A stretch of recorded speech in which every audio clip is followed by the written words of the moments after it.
Can we bring Dr. Johnson out, please?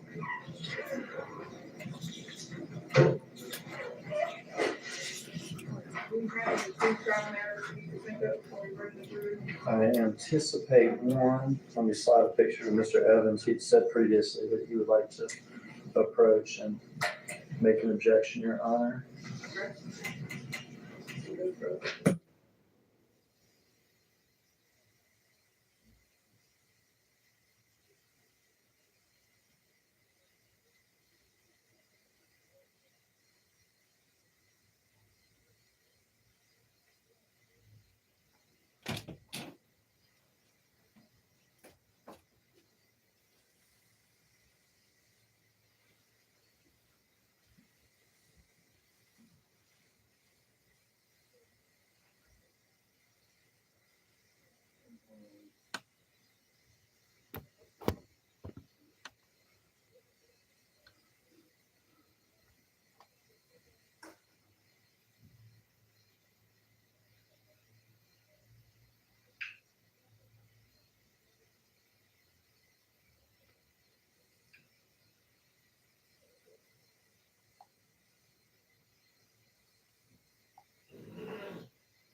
You know,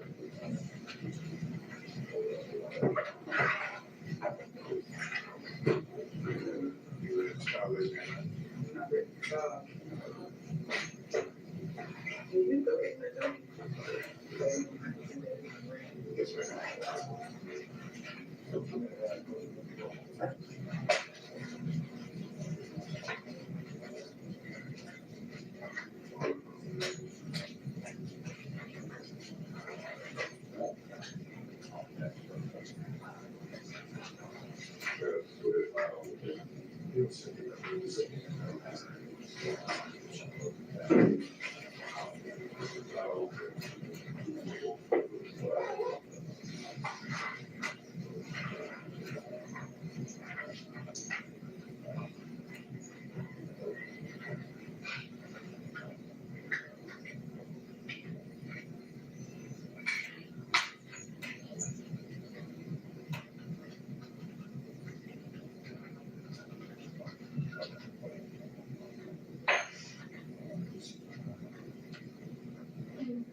You gotta make sure your phones turn off with that pocket at all times.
we reviewed, for the record, we reviewed a series, maybe about 12 photographs or something. Ten of them workers, close to the base of the pool of blood and things like that. All of that, just follow this right.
No, you're fine. It's hard to hear her. What you're saying.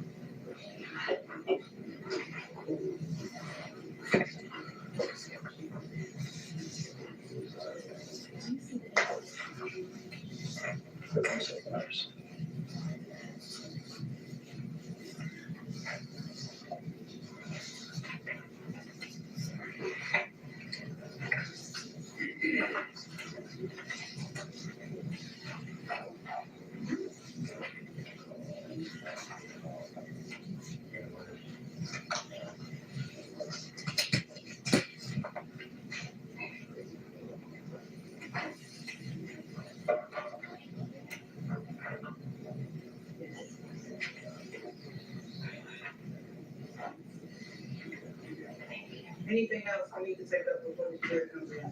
No, Your Honor, the next witness is Terrence Dabney, who is a case officer in the case, and both parties, I think, are going to use him as a witness with regard to various of the crime scenes and various of the videos and evidence. So I do expect him to be a rather lengthy witness. If you're not, you wanna go ahead and call her? We can bring the jury in.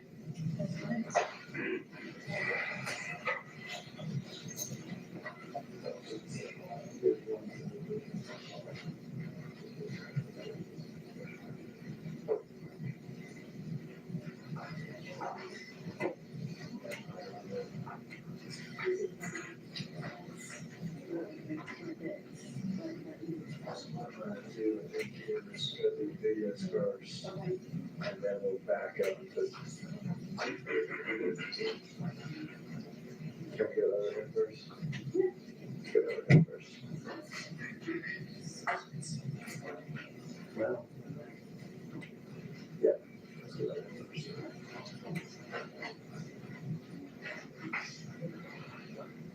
Well, there, just switch that.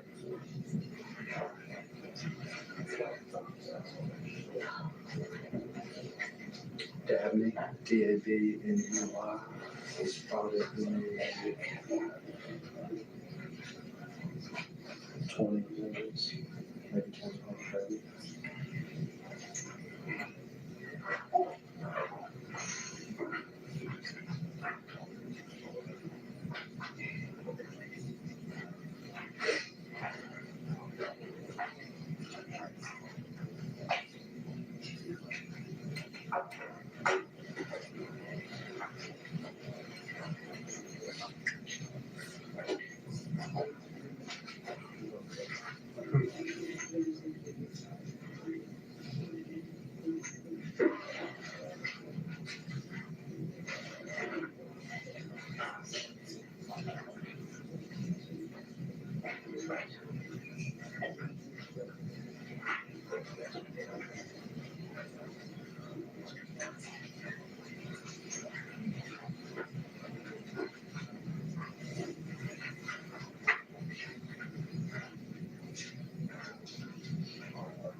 Get ready.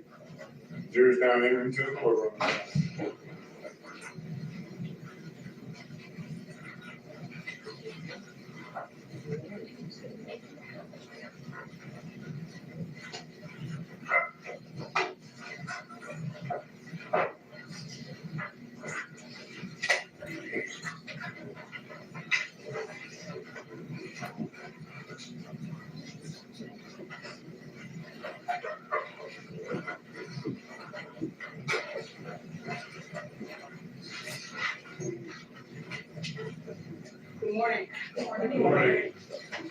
Okay, good night. Just, uh, State, call your next witness. Terrence Dabney.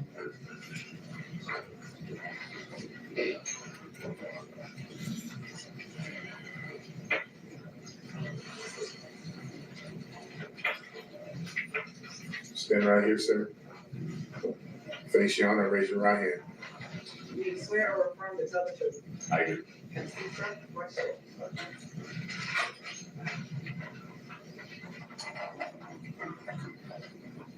All right, tell us your name first, Terrence Dabney. and spell your first and last name for the benefit of the court reporter. First name Terrence, Ternce. Last name Dabney, Dabney. Looks like, or I know that you're doing good and bad at the same time. First, the bad, what happened with your arm? Rotated cuff surgery. Okay. So you, probably are gonna be up there for a little while, all right? Gonna run through some of the various crime scenes with you, some of the various aspects of the investigation. So try to get as comfortable as you can, even with your arm.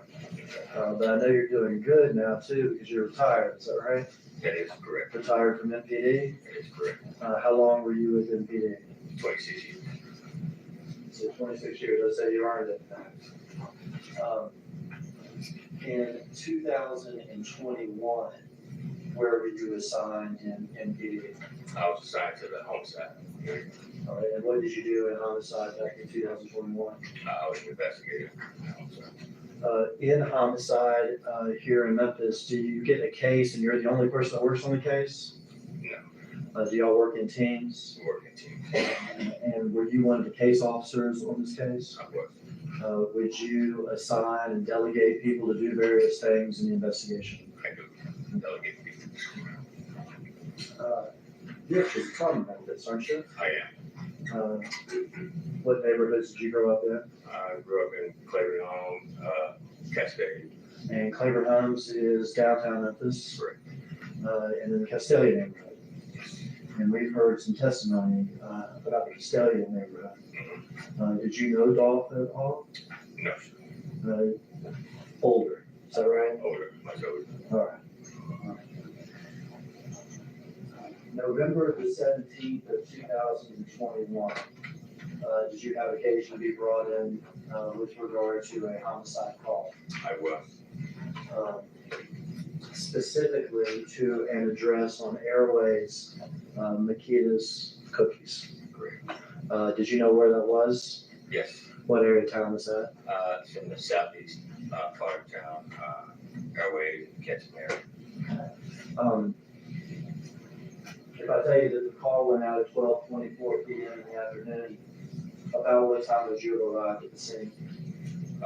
Possibly around 1 by the time you get the call and travel to the scene. By the time you get to the scene, are there uniformed patrol that's already there? It is. Are there medical personnel and things like that Yes. already there? When you get there, what are your duties? My duty is to gather fact information from the reporting officers, delegate other investigators to do, canvass the area for video and just handle the process the same. When you arrived on the scene, were there people around in the street and everything? Yes, so Everywhere? around. Were there officers attempting to control the crowd and keep people off the actual parking lot of Makita's? Yes, it was. And was that being done? Yes, it was. Were there a lot of bystanders and everything looking on and everything else? It was. Does this seem almost like any other that you had been to in your 26 years? So that scene was, there's a lot of people out there. You get there, you say your job is to try to figure out what evidence exists and delegate. Yes. Is that right? You mentioned one thing, video. Is that right? Video. Are y'all interested in collecting any video that may be around there? Any video that would help in the investigation. And in fact, did y'all collect video from the cookie store itself? It And did it show the outside of the business? did, And did it show the inside of the business? as well as the inside. Were y'all also interested in sort of crime scene stuff? Yes, Did you delegate a crime scene detective to collect physical evidence and document physical evidence? we did. And collecting and processing. And did they also take pictures of the scene? They did. Would you have delegated or interacted with any of the witnesses who were on the scene? Yes, witness victims. We have investigators to take them down to headquarters and take statements. And without getting into what these people, said, did y'all talk to Marcus Thornton, Dolph's brother? We did. Did y'all talk to the cashiers there at Michaela's? We did. Did y'all locate any other witnesses right there in the surrounding scene that had information? No. Video, crime scene, locate whatever witnesses we have. That address on Airways is Makeda Cookies. You struck the area of Memphis is in, that's in Memphis, correct? And is that also in Shelby County? I'm gonna start with the crime scene there.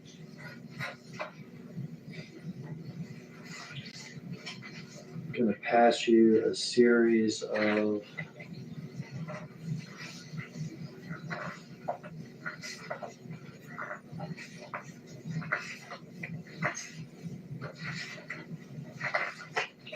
ten photographs. You just look at them, tell me what's pictured in each one, place it face down on that table next to you. This photo is a front picture of Makia's cookie shop. Officers there processing the same broken glass. They have victim's car. Very good. Place that. Corvette camouflage color. Okay, you can place that face down. We're gonna review these with the jury afterwards, so I'll ask you questions about them afterwards. This one is the photo of the address 2370 of Makia's cookie shop with defects to the glass, bullet holes. Okay. This one is the inside front counter area of Makia's cookie shop. Okay. This one is another front view of the cookie shop, Makia's cookie shop. We have evidence markers on the ground where we have shell casings, along with victim's Corvette camouflage. Another closer picture of the front of the cookie shop, evidence markers, broken glass, casings. At this time, if you can just place it, so that's fine. With the next couple pictures, you can just place it where you see it, and we'll show it to the jury later. Okay. This is a picture farther back from McKee's Cookie Shop toward the street Airways with evidence markers with casings on it. This photo is inside the business of McKee's with bullet holes going through the walls and doors. This one is a victim flying on the ground. And when you arrived on the scene, was the victim still there? Yes, it was. Did you observe him positioned like that? Yes, sir. Do you see evidence of medical intervention on him there? Yes, he has bleeds on his body. When you arrived, were they still trying to resuscitate him or get anything, or was that process over? The process is already. This photo is a photo inside the cookie shop. We have evidence markers, you have, victims chain that he was wearing inside flower pot, PRE on. This is a close-up photo of PRE, charm that he had on his neck, just inside flower pot. Can I approach your pictures? For the record, the last picture he looked at has already been marked as state's exhibit number 3.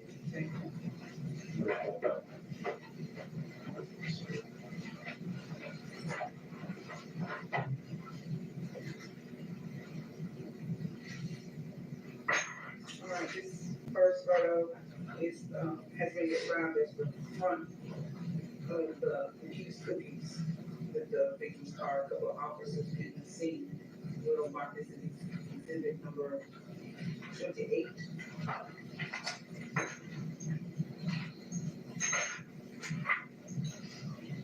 Next photo is close-up of the address from Keys Cookies 2370. We'll mark this as exhibit 29. The next photo is what's been described as the inside front area of the Keys Cookies. Exhibit number 30. Mr. Evans, it's never too late. Any objection to these photos? Yes, Your Honor, no objection to this. The next photo is the front view, of the parking lot in the front of the Keys Cookies with the evidence markers and the victim's car. Judge, and it's, you haven't gotten to the photograph yet, but the one we referenced earlier is in that stack. I would renew my objection. Yes, sir. When I get to it, I'll make note of that.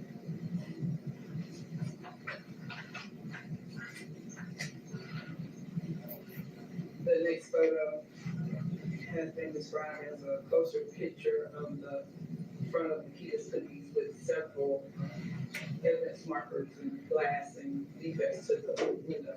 We'll mark it as exhibit number 2.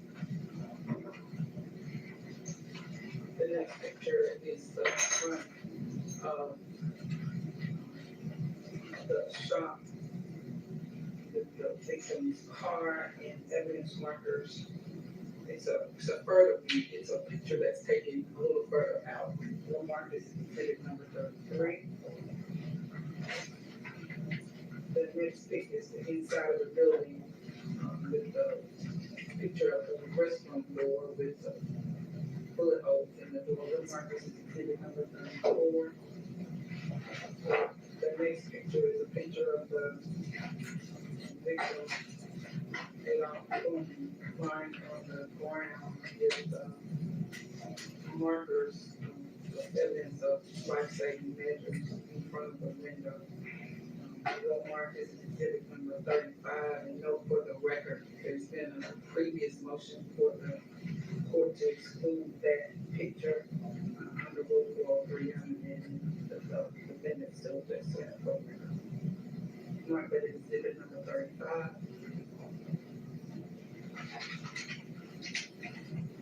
Exhibit number 36 will be a picture of the inside of the cookie shop with the chain on the floor marked with evidence marker number 53 and several other evidence markers. This is exhibit number 36.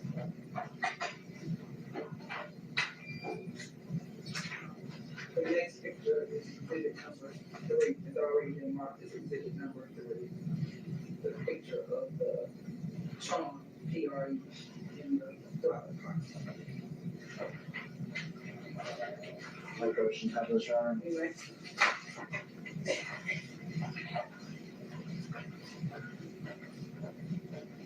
So Gavin, we're gonna show these to the jury and ask you some questions as we go, okay? Yes. you need a pointer. Supposedly, this one right here works. We'll see.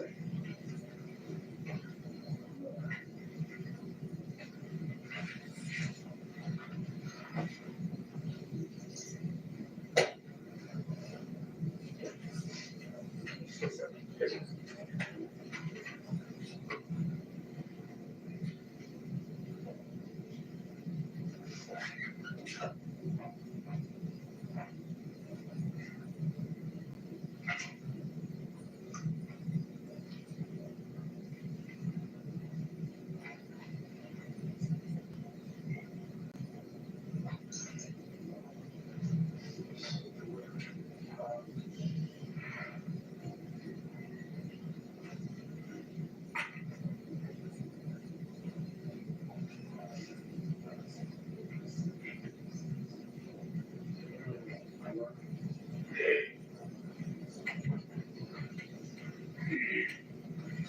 so blurry, on the overhead. Maybe we would resume the lights.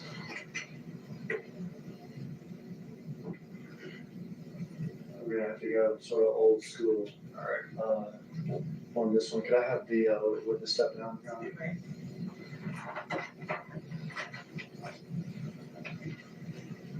Hold this here. We'll start standing here, and I'm gonna ask you some questions about it, and then you can walk down and display it to everybody. After you testify, maybe we'll pass them as a staff or to the jury. Okay? It's hard for you to hold up, isn't it? With that, or am I, I'll just try again. Tell me what we're looking at in this photograph here. This is the front of McKee's Cookie Shop here. You see the name there. You see officers in now processing the scene. That's Adolph Gordon's Corvette, camouflage color. Okay, and I'm interested in this area here in front of the store, in front of this glass window. Those were bullet casings, in glass, broken glass. Okay, and in particular, what kind of shell casings are found outside that window where we see the officers bending down? On the outside, we had 40 caliber shell casings, and we also had 7.62. And let me ask you about that. Is that two entirely different calibers? Yes, Two entirely different sizes? yes. Is 40 caliber characteristics of a handgun? Characteristics of a handgun, it is. And then is 7.62, is that characteristic of something else? Of assault rifle. That's all right. Okay. And have you watched the video obtained from the cameras? I did. Is it clear that one suspect is firing at what you would call an assault rifle? It is. And is it clear that the other one's firing what you characterize as a handgun? That's a handgun. Mr. Harriman, it never fails that something goes wrong with our tech. Is that your tech person that just came in? Yes. Can We'll you see how we if do you here. I would prefer that one, just Yes. see. so we can all see what's going on? 'Cause I was gonna have to get over there, Mr. Evans was gonna have to get over there, so.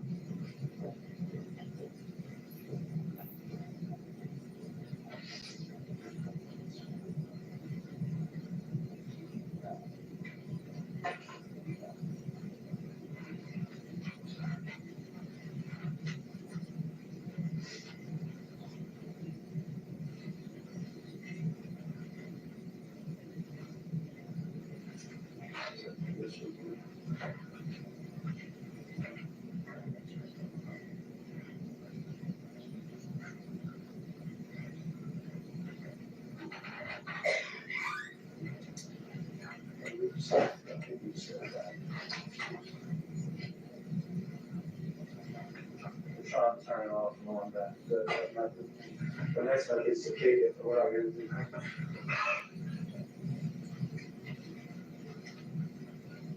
Technology is good, but when you get used to it, until it doesn't work. And then, yeah. Oh, that's it. Oh, that's real good. That's real good. You know, don't you do it, turn it off. The on and off thing worked.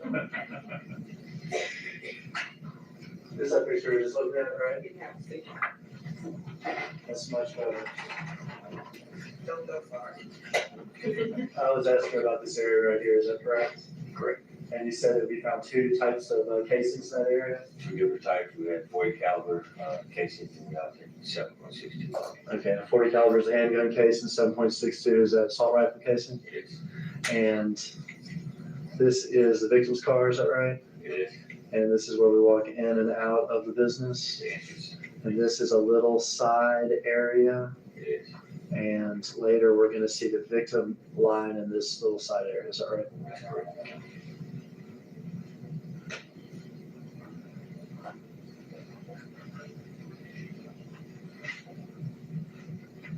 The front of the store? Front of the store with the address 2370 of McKee's Cookie Shop. We also have defects in the glass, bullet holes in the glass of the door. And we'll see this with a later picture, but maybe we'll have to ask you about it. Do we find casings from inside the store where Dolph's brother was firing back from? We did, found 9mm. Okay, and that's an entirely different type of handgun too, is that correct? So we have 9mm casings inside the store. Inside. We have 40 caliber casings outside the store, and we have 7.62 casings outside the store. And then on a later picture, I'll ask you about one more setup.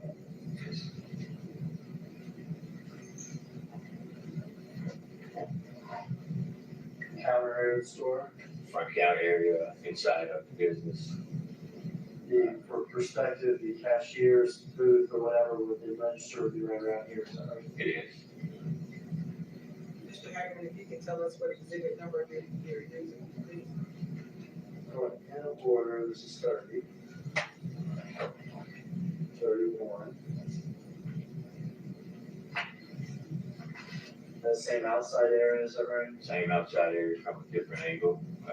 See the victim's front end of the victim's vehicle, Corvette. And see the glass, some glass is broken out of the front windows, with bullet holes.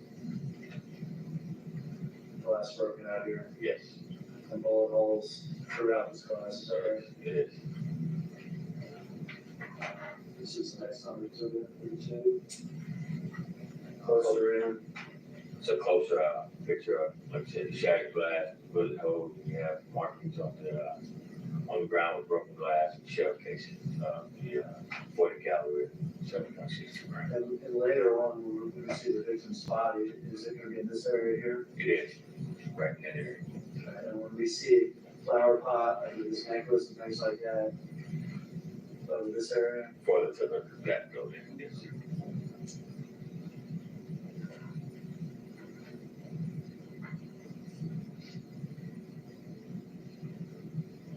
This view is viewed as farther back from the entrance of the business of Makita's, on that ground there. It's closer to the street of airways of the ground there. Evidence markers with shell casings there. We found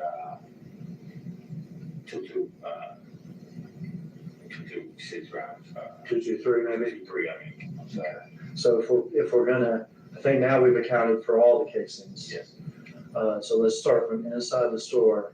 There are 9mm casings from Dolph's brother, is that right? inside the business. There are semi-automatic 7.62 casings from one of the shooters. Correct, There's 40 caliber casings from another of the shooters. correct. And then there are these 223 casings, and is that a type of semi-automatic weapon Yes, it is. from Dolph's brother as he runs out? That's right. That's exhibit number one. That's exhibit 33. Thank you. This is 34. What are these things? That's inside of the business. You have a door, entry door into the bathroom. It leads to the hallway that leads to the bathroom. It has bullet holes and shattered glass on the door. And perspective from inside the store, the register's over here. Correct, it is.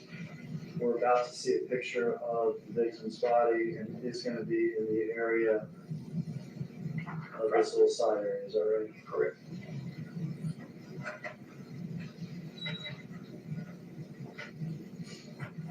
Going to go out of order to exhibit 36. Is this that little side area? That's the little side area we referred to earlier. We have the flower pot there with his charm off of his necklace. It says PRE. His necklace is down toward the bottom of the photo. And then, Your mom is 53. and if we were to come this way down a little bit, would we see the victim's body? We would. Close up, already marked, says exhibit 3, the PRE, the charm, or whatever. Yes.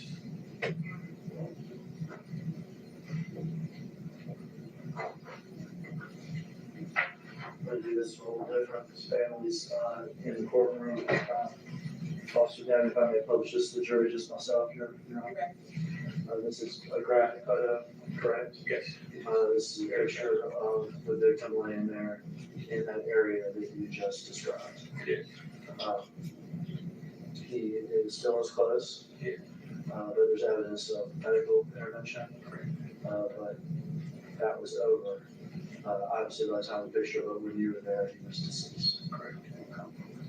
This is Exhibit number, exhibit number 35.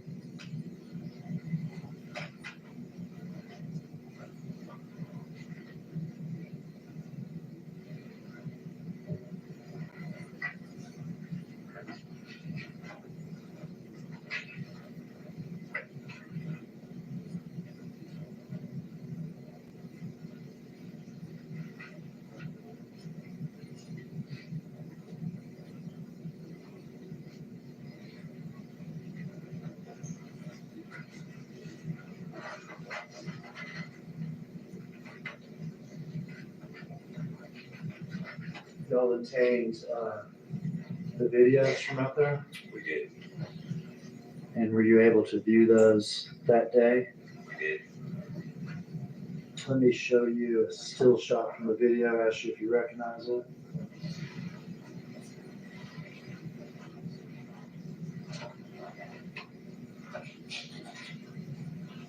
This is a still shot from the video of outside the front entrance of the Keys cookie shop. It shows victim's Corvette. It also shows a white Mercedes that's pulled in behind the victim's Corvette. It's two-door. On the Mercedes, you can see it has some damage on the passenger side rear. You have two suspects. One is armed with a assault rifle, with basically assault rifle. He's wearing a mask over his face, cotton mask, like wearing a blue hoodie, with some sweats, gray sweats, and some shoes. And the other suspect, he's wearing a black baseball cap with that Bass Pro on it. Also has his face covered. Has a black hoodie, some gray sweats. Gray sweats has a little, I guess, insignia on it. And also has some dark colored shoes with white on it. Oh, could that mark 6 number exhibit number?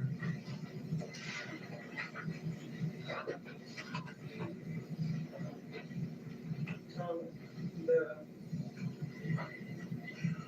witnesses testified that this is a still shot from the video camera outside Nikita's Cookies with two people, one standing still with an assault rifle with hoodie and mask, and another one running with what appears to be a gun in his hand, a smaller gun with two cars, the Corvette and white Mercedes in the back. They'll mark this as exhibit number 37. No objection. Thank you.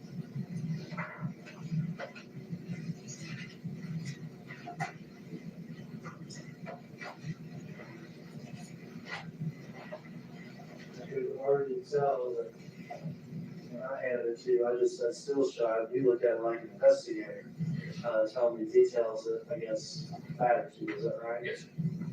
This is exhibit 37. Y'all had this on day one of the investigation, is that right? We did.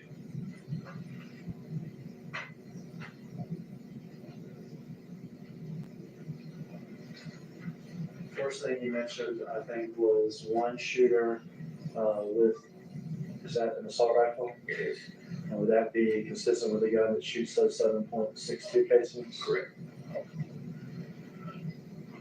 This window, is that the one you saw busted out with the pictures that we just saw? It is. With the victim line here? Yes. And this be that side area of the store? It is. From that first day, y'all would have this image of the suspect with the 7.62, is that right? It is. Hoodie, does he appear to be wearing gloves? He's wearing gloves. Sweatpants, white shoes, mask. Yes. Second suspect, kind of gun here, Yes. handgun. Handgun. Handgun consistent with 40 calibers that you would have seen here. Yes. We're still operating with some blur, but gray sweatpants, is that correct? That's correct. Black shoes, white soles. Yes. Better in the picture than is on the overhead. You said something about a little light insignia, is that like correct? a little insignia, designer, on the sweats on the side there. I'll put the cursor on it, covers it up. We'll pass this around in a second. Black hoodie, Black hoodie, mask, mask, gloves, gloves, Bass Pro hat. that's broken. Suspect vehicle, Yes. what kind of car is it? It's a Mercedes-Benz, Color, white. and you see it better in the photo than on the overhead. But what'd you say about this back It area? has damage to the rear passenger, side. And these details we just went through, why are those, were those important to you that first time? Yes, And why is that? so we can, be on the lookout for that type of vehicle with the damage that it has to it. Okay, because that made that vehicle distinctive. Stand out. Would it be fair to say that there's no still shot or camera angle which you can actually capture the suspect's entire faces? No. So from the first day, you do not have any type of facial identifications or anything of the two shooters. No, we did not. But you have clothing descriptions, Well, description. gun descriptions, Got description. and suspect vehicle. I meant to ask this earlier, but it makes sense now. So assault rifle like this can shoot 7.62 casings, is that right? A handgun like that can shoot 40 caliber casings. You can. If I've got casings from that have been fired, and then I actually recover the guns, can I compare casings to guns to tell you, that 40 caliber casing came from that 40 caliber gun? Yes. We see that on TV sort of all the time, is that right? Yes. Is that something you do, or is that something that's done by other people? It's done by other people. Is it first done routinely by a computer system and microscopes and stuff like that? Yeah, it's a system that way. Okay. And then later it can be sent to TBI or FBI or whoever to confirm that? Yes. Is that right? Okay. In this case, did y'all ever recover handguns? Did you ever recover the murder weapons in this case? No, we did not recover it. So you never had any guns recovered that matched these shell casings? That match those subjects.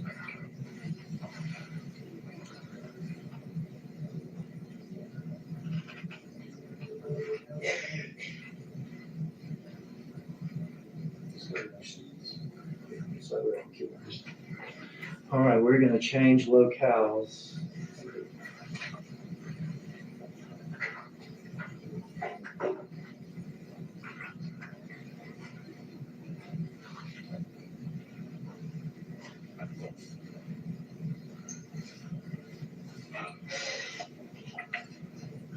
We're gonna change locales here to an address, Haven Court, in what used to be the Tulane Apartments. Yes. Okay.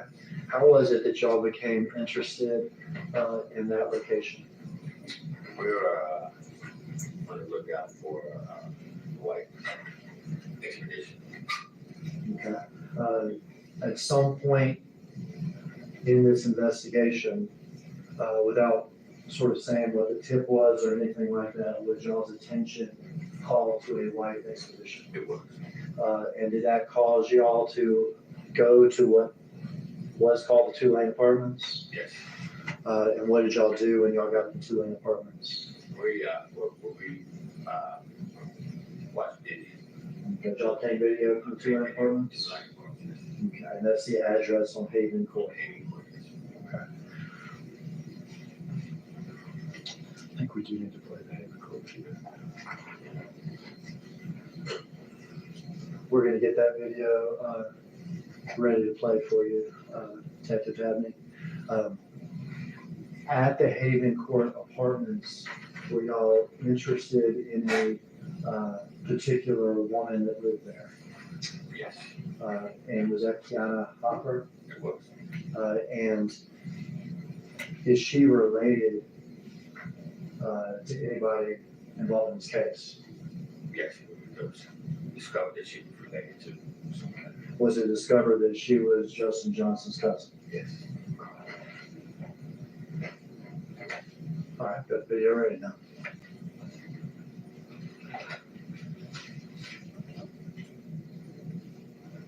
Haven Court Apartments, 1 p.m., 37 minutes after the murder.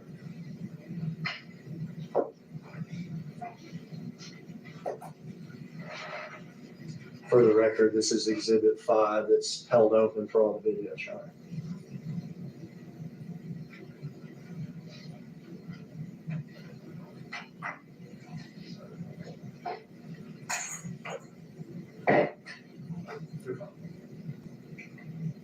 Who is this person, detective? But that would be the cousin, The cousin? Kiana.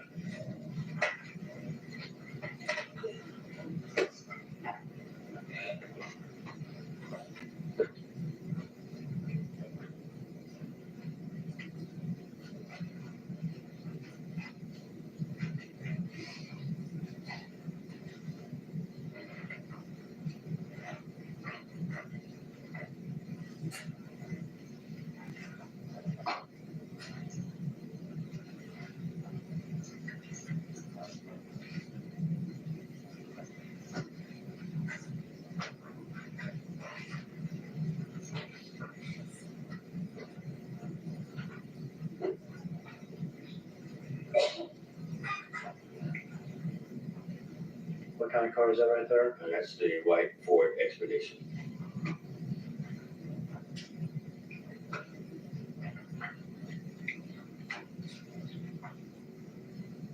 Kiana? Kiana approaching the Expedition.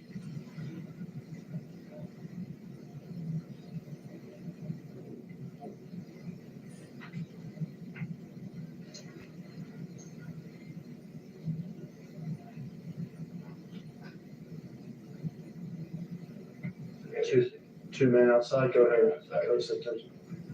Were you interested in those two men? Yes, I was. Tell me why you're interested in those two men. And the clothing that they have on, you see the dark sweatshirt with gray hoodie.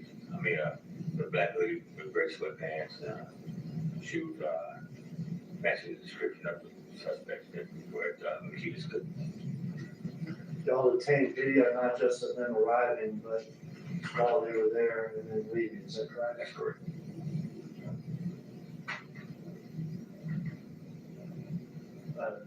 Before they leave this. They arrived 37 minutes after the murder. This is 54 minutes after the murder. It is. The expedition's still there, is that correct? That's correct. Suspects are still inside. Still inside. This Dodge Charger has just arrived. Dodge Charger arrived, and you see one of the suspects come out and walk to the Charger.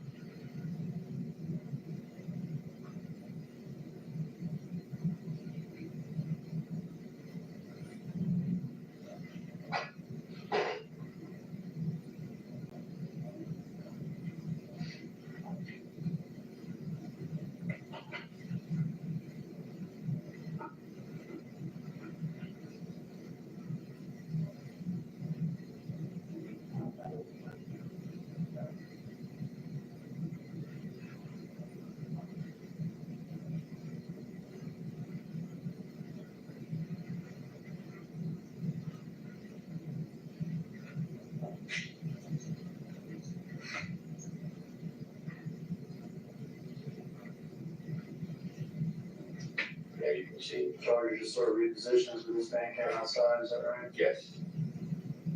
Came out, walked to the rear of the. You're interested in this man? Yes. Sweatpants? Sweatpants, black shoes, white soles on. Made into the car.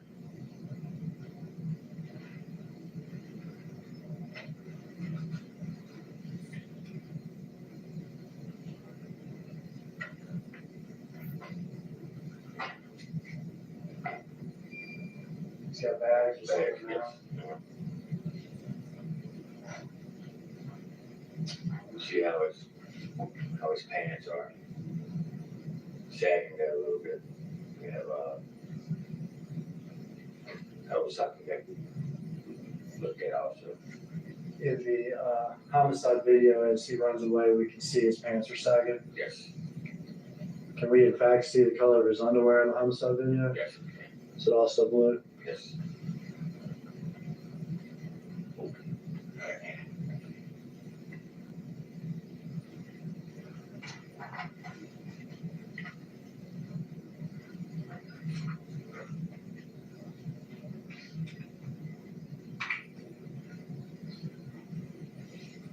He gets into it, shuts the door.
Like a yellow article of clothing or something now? Yeah, it looks like a yellow hoodie.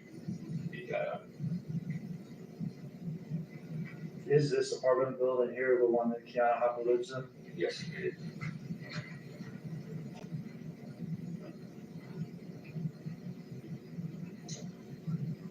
Yeah, the video of them. We're now 93 minutes after murder.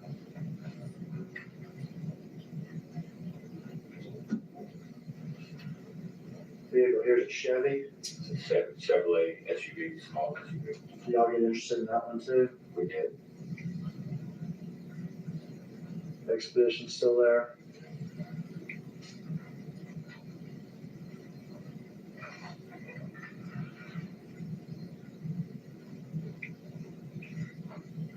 They had a yellow article of clothing when he left that Charger. Yes. That's where the one that he got out of the Charger.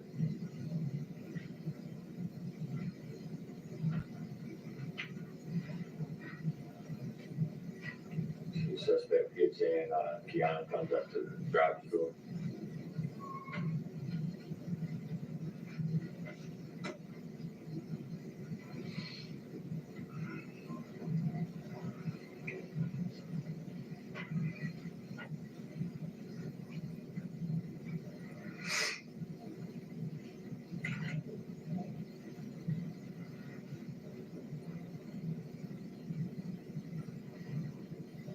other suspect has walked off camera, is that right?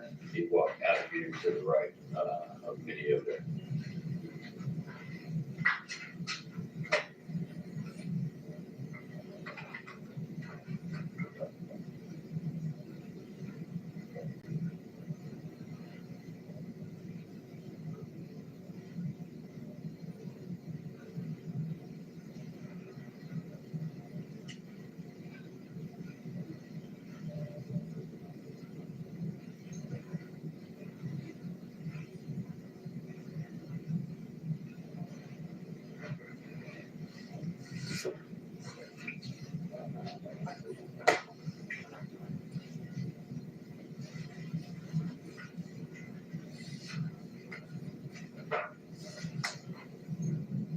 Chevy's back. Correct.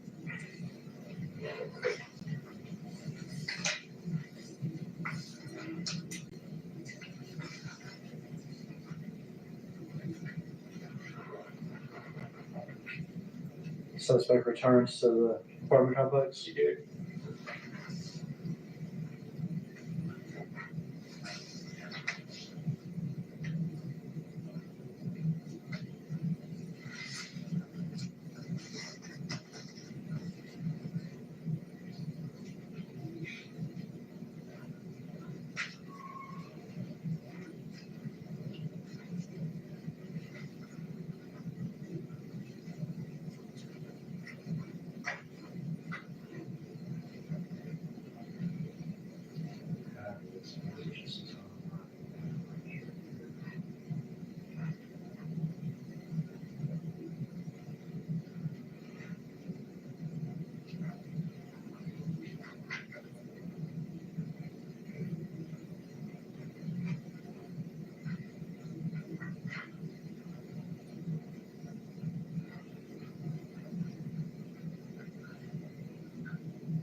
Suspect returns to the light expedition. He did. The Chevy track still there. It's still there. Kiana. Yeah.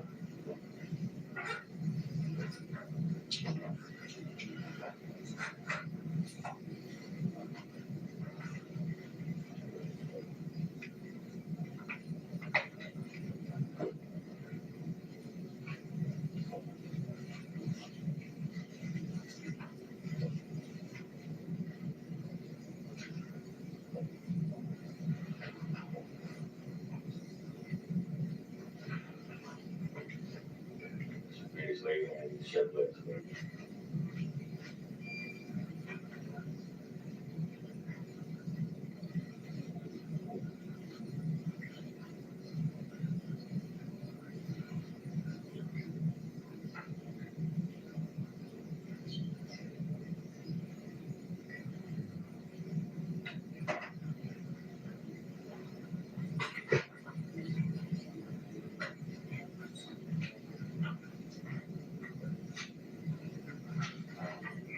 All right, the expedition back on and the Chevy track's back on. Yes.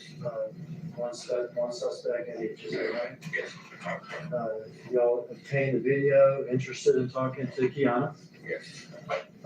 interested in her cousin, interested in the white expedition, interested in the Chevy tracks, and who this other person may be.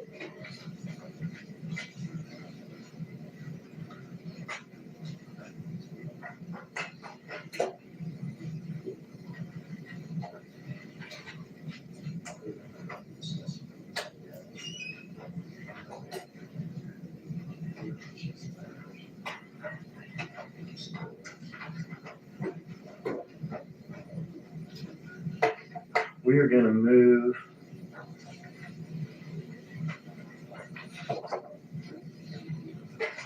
there's one thing I said I was gonna do that I didn't do before. the still shot from the actual shooting from 37. We talked about how he was blurry up there. And there were things you were testifying about, and I couldn't quite get the pointer in the right place. And one of those was, in fact, you said there was a little insignia or something on the left thigh area of the sweatpants of the shooter who has the Bass Pro hat on. Is that right? Correct. If I could pass this around to the jury, Your Honor. This is hard to see on your end.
With regard to the videos that we just watched from the Tulane apartments, did investigators make a timeline with still shots from various things in that video? We did. Let me pass you this. If you could just verify this is in fact that timeline from the Haven Court, what we also call the Tulane apartments. This is, said photo of the timeline, first arriving with the white SUV. Yeah, let me just flip through it quick. Does it appear to go from the start to the end? It does. Starts again. Another one where Keanu had walked out and walked back to the expedition. Also shows the two suspects getting out of the expedition. And walking towards the front of the apartment complex. So shows them inside the apartment, one inside the apartment. Also shows the Charger pulling up. Shows one of the suspects walking out to the Charger and getting to the rear passenger side of the vehicle. Shows suspects retrieving plastic, 2 white bags, then get inside of the rear seat of the Charger. Once he exits the Charger here, he's getting out with the 2 bags and a yellow hoodie in his hand and walk back toward the apartment complex. This shows 2 suspects exiting the apartment complex with one with the yellow hoodie, one with the black hoodie, carrying bags, and Keanu's also with them. They walked up to one of the suspects got into the white expedition, the other got walked over to the Chevy tracks. Now we pose that as a collective exhibit, you can paperclip it or something, it's in order, so we Okay. could keep it like that.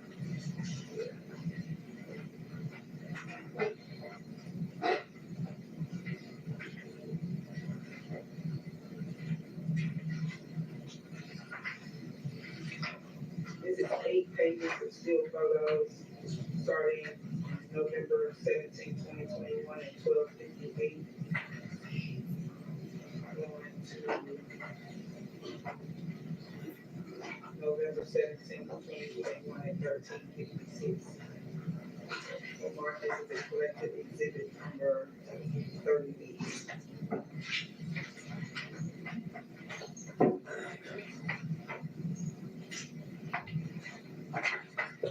we're interested in Kiana's cousin, we're interested in White Expedition, we're interested in Chevy Trax.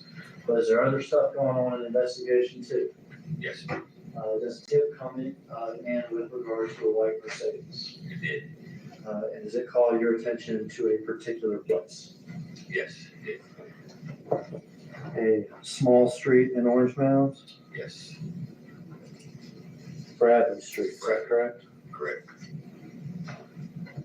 1174 Bradley Street. What is at that location? It's back at home, and we get there, we observed a white Mercedes parked in the rear. Had damage to the passenger side rear side mirror. And to put this in a chronology, would this have occurred on November the 20th, 3 days after the homicide? Correct.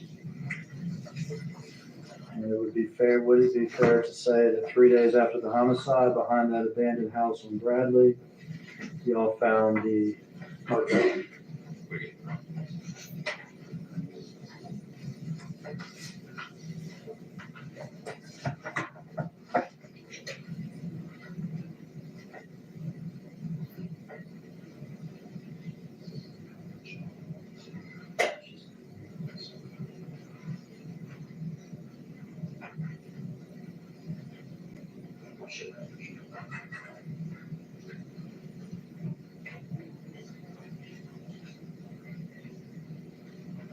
I passed you a series of photographs.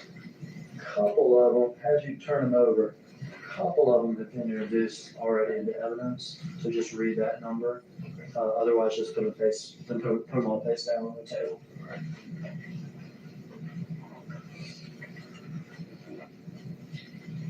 This is the abandoned house on Bradley Street.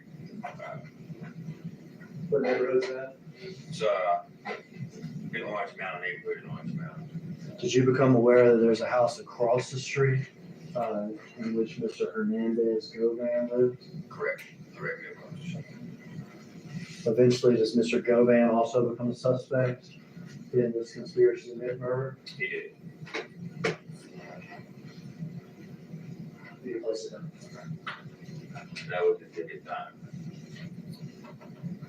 This photo here shows a close picture of a vehicle in the rear of the yard parked between brush and trees. So this vehicle is not parked in the driveway, is it? No.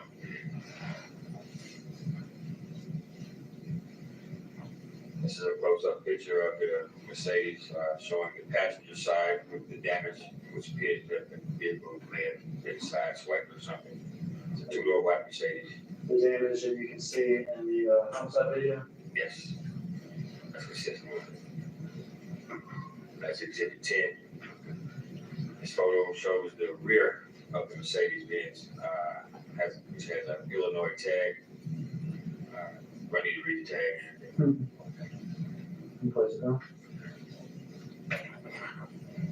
This is a photo of the driver's side of the white Mercedes-Benz.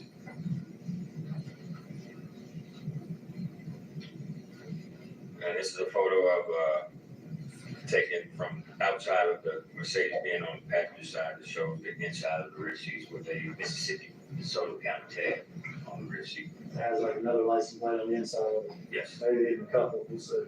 yes. This is a photo of the passenger side of the white Mercedes-Benz, which is being processed in crime scene tunnel. Okay, so y'all take that car from the scene to the crime scene tunnel? We did. And it also shows the damage to the rear passenger side, which is consistent with the suspect vehicle and video at the keys. And this is a rear shot of the white Mercedes, the trunk area after being processed. Another photo of the Mississippi tag, close-up picture that is in the rear seat of the white Mercedes-Benz. And these are photos of two Illinois tag license plates that were located inside of the white Mercedes-Benz. Two more license plates. Two more license plates, Illinois. another close-up photo of the Mississippi license plate, DeSoto County. This is for a photo of, close-up photo of the white Mercedes being processed by crime scene. This is the driver's side door of the white Mercedes being after being processed. Has the letter A written on it. The letters that we're gonna see written on it, like A, B, and C, is that something else crime scene people do? That is. This is the photo of the driver's side, rear side panel, which is indicated by the letter B. It's written in yellow after being processed. This is the passenger side door, and after being processed with the letter D written on it. And this is another close-up picture of the white Mercedes after being processed with the letter E written on it. And this is the a photo of the white Mercedes being on the passenger side after being processed. We'd offer those and that as a state's next number two. No objection.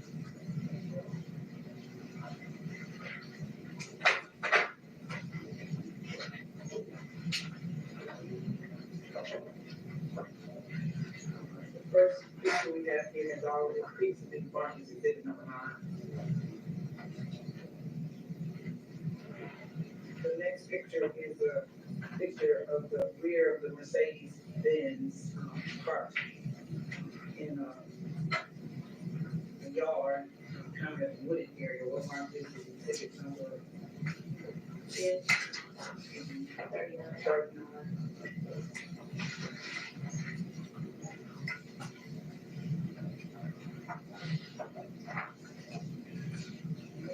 This is where exhibit number 10 comes from. The next photo has been previously marked as exhibit number 10. The next photo we have here is the rear of close-up of the Mercedes with the Illinois tag. We'll mark this as exhibit number 40.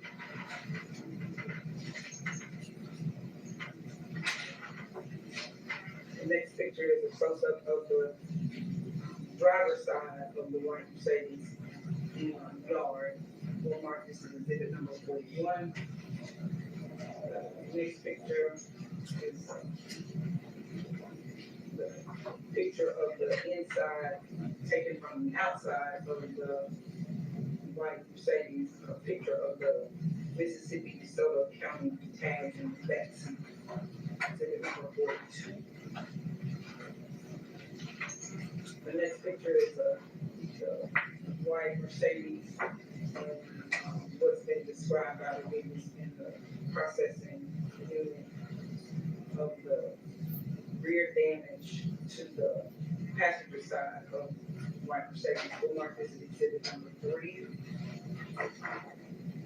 The next picture, exhibit number 43, maybe. I said exhibit number 43.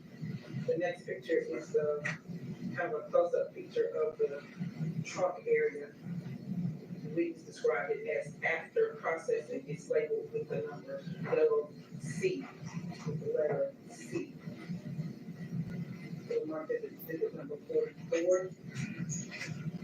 The next exhibit is the picture of the Mississippi DeSoto tag. It's kind of close up. We'll mark that as exhibit number 45. The next exhibit is close up of 2 Illinois tags. We'll mark this as exhibit number 46. The next exhibit is a picture of the Mississippi DeSoto tag. It's up close. It also has right rear seat written on the bottom of it. We'll mark this as exhibit number 47. The next picture is side panel of the white Mercedes, described as crime scene after process, the vehicle after processing is marked with the B, with the letter B in yellow. The next photo is a photo of the driver's side of the white Mercedes, marked with a letter A described by the witnesses after processing. We'll mark that as exhibit number 49. The next photo is the rear side of the driver's side of the white Mercedes, described by the witnesses after processing, marked with the yellow B as in boy. We'll mark that as exhibit number 50. The next picture is the passenger side of the white Mercedes marked with the letter D as in dog. After processing, described by the witness, we'll mark that as exhibit number 1. The next picture is a picture of what appears to be the top of the white Mercedes marked by the letter E. An elephant, we'll mark that as exhibit number 52. And the next exhibit is the picture, the passenger side picture view of the white Mercedes.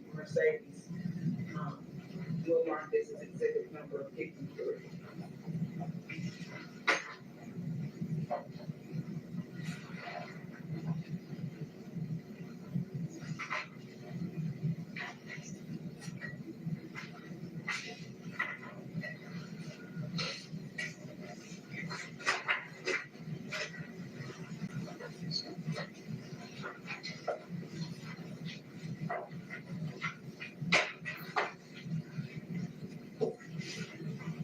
This is Stacy's exhibit 9.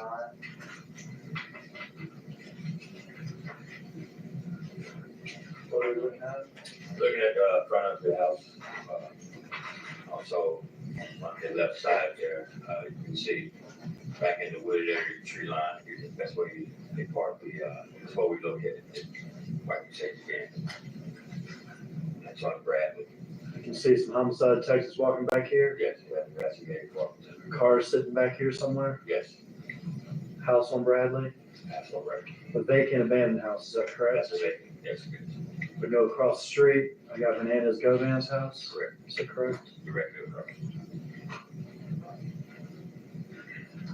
I know that y'all are big on video. I've seen y'all, pull it from the cadence, and I've seen you pull it from Tulane. Did y'all canvass this area, this neighborhood, for any possible video? We had investigators, Kent there, for video, and no, it's not, No video on Bradley Street? no video located.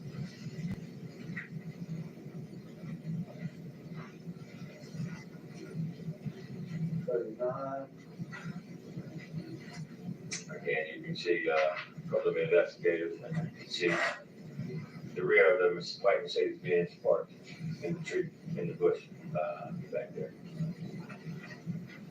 40, we're walking up on it. Closer, image of the white Mercedes with the Illinois tag, 41, driver's side. driver's side.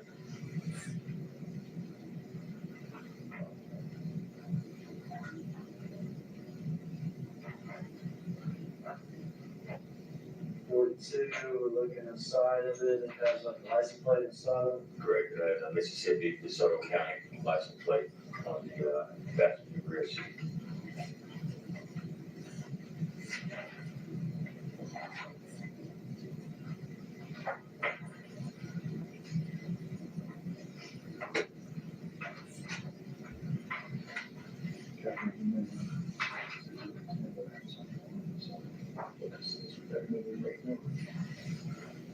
Exhibit 10.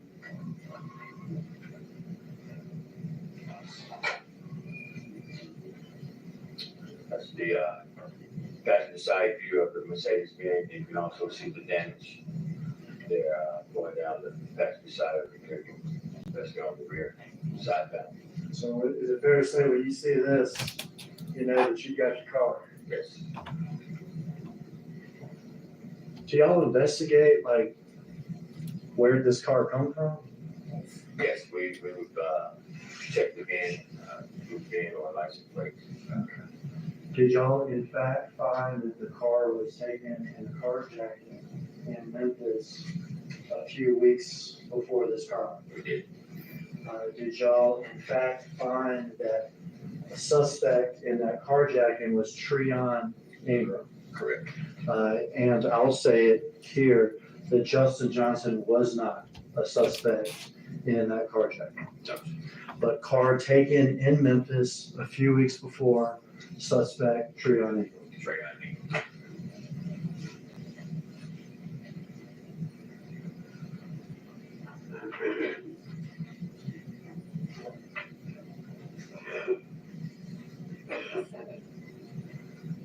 Car bases to the tunnel? that's, tunnel, I call it tunnel, that's where y'all process cars, right? correct. Crime scene, investigator. That is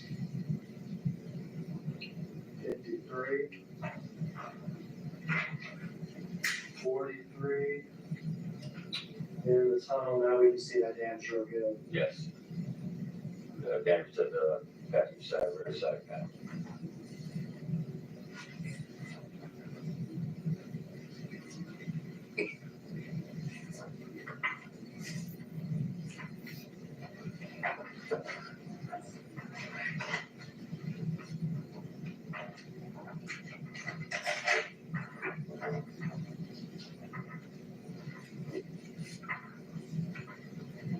We did a series of photographs. I think you said it was processed, like paper print stuff like that you're talking about? Yes. And you said there were letters, that's like an A. Yes. Here we have back of the car B, closer up on that. I'm going, go direct. 48, 44, C, 51, D, 52, E.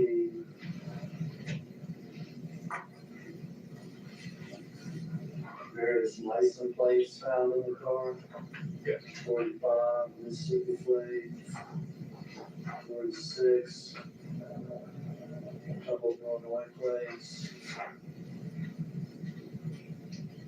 47, close up on that Mississippi plate. Now, processing the car, that's something the crime scene does, is that correct? It is. And they try to lift what fingerprints they have from the car, is that correct? That's correct. And then they try to compare those prints to any sort of known individuals that may be in the system or whatever it is that they have fingerprints for. It is. Is that correct? That's correct. And when you were apprised that they were able to lift some prints from the car? Correct. That they were able to identify? Yes. All right. In particular, I want to ask you about these, okay? This is from the 2014 Mercedes. Prints lifted from the right rear quarter panel marked D. So we saw a picture of that, the back of the car, Yes. outside. I'm sorry. Were found to be the fingerprint impression belonging to Cornelius Smith. Yes. Does that become a name you're interested in? Come to name very interesting. Because we got his prints on the outside back of this car. Yes. Prints lifted from the outside left door marked A. I think that's the driver's side door. We saw a picture of it. Belonged to Kiston Garner. Piston guard. Does that become a name that you're interested in? Yes. More prints, this one from the trunk lid marked C, also belong to Kiston Gardner, is that correct? That's correct.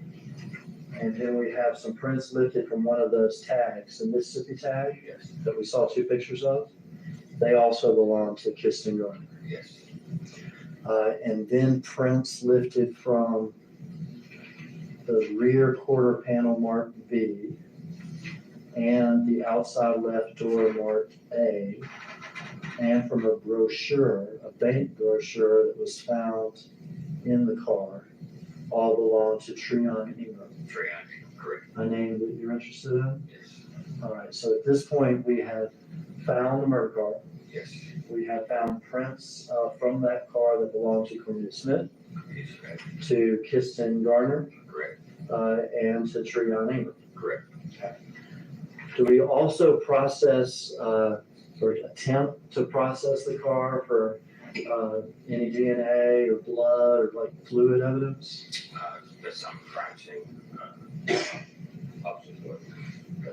Crime scene attempts to do that. Yes, And then if they're able to find anything or think they may have found something, would they send that then to TBI or anything like that? yes, they send it up to teacher. Are you aware that they found they were unable to find any DNA or blood or fluid or whatever evidence from inside the car, No, we wouldn't have to find it. from anybody? Did you become aware in the course of investigation that the car may have been cleaned? Yes, during the course of that investigation.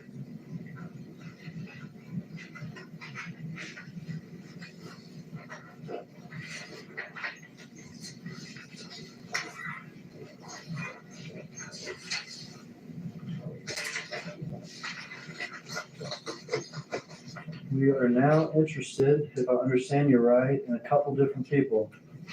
Kiana's cousin, Cornelia Smith, fingerprints. Yes, Kirsten Garner, fingerprints. Right. And Treon. straight on me.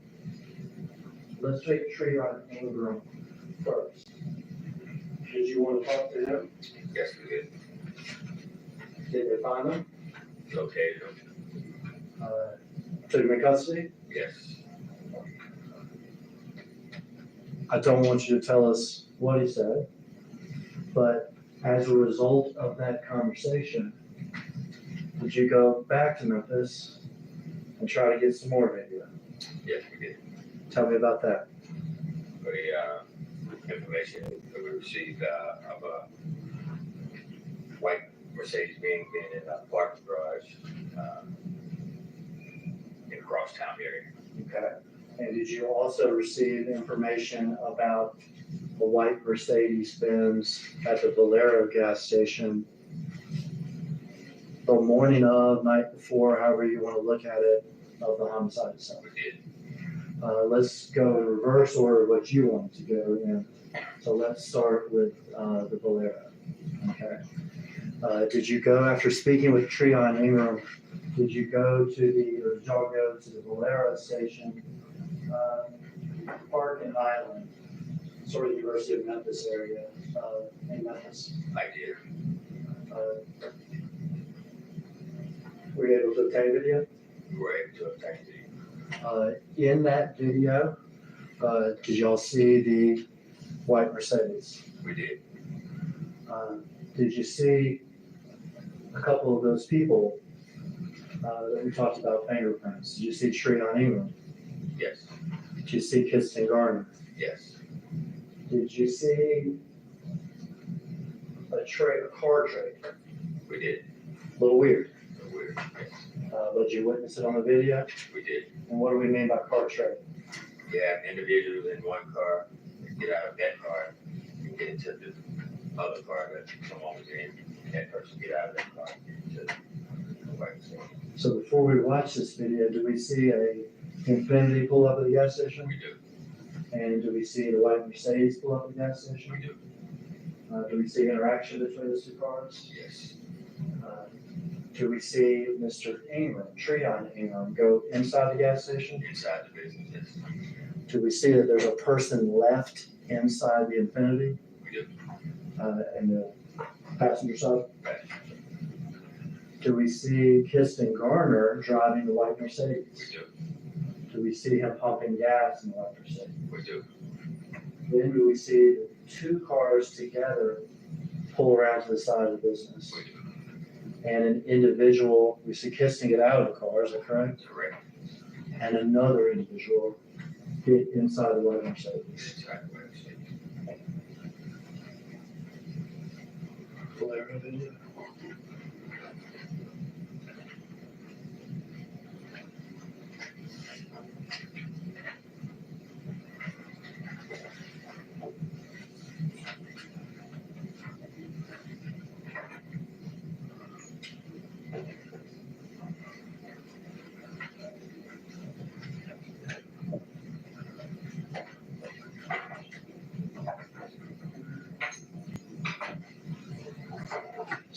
side.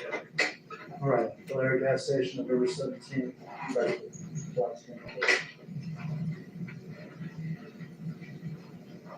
November 17th, 2021, we're at 3:16 a.m. in the morning, 9 hours equivalent.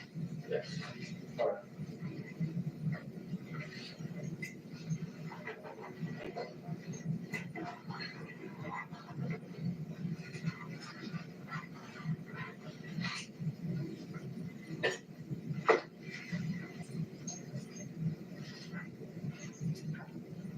This car arrives, Yes. and then what is that? That's the white Mercedes. Pulled up to the top.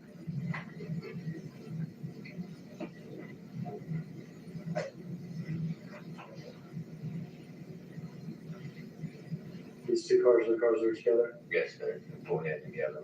One went to one pump, one went to the white Mercedes, went to the other pump.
One of the craziest things to me about this is how busy a gas station is at 3 o'clock in the morning. All right, now why Jordan? So it's open. Getting out and going to pump gas. Do we learn who this individual is? Learned to go from kindergarten.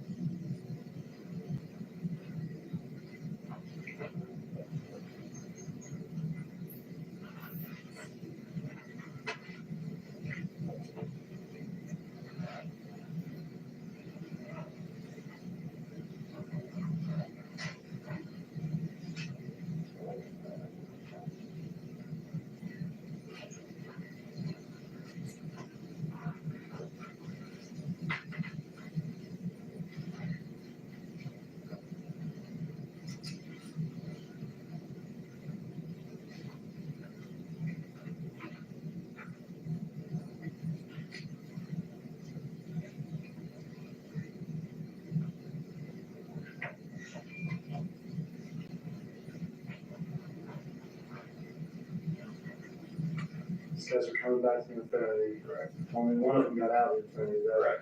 It's hard to watch both cars at once. Driver gets back on driver's side. What's he doing? He's speaking to someone, passenger in the car. Okay, so there's somebody in this passenger side that's in front of him. Yes.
Mercedes.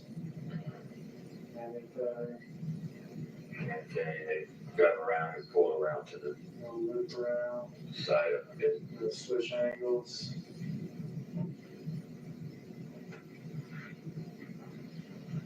White Mercedes. Yes.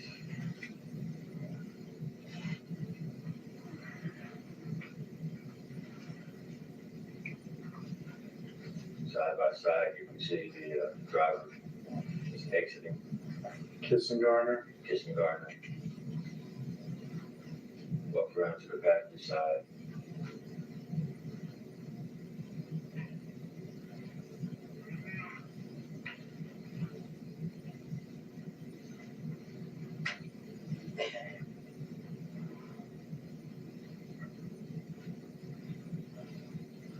There you see an individual walk around and get into the Mercedes. And impossible, you would agree with me, that's impossible to tell if that's Justin Johnson or not, Correct. correct? Yes. But would you also agree with me, different than what Kissingarner was wearing? Correct.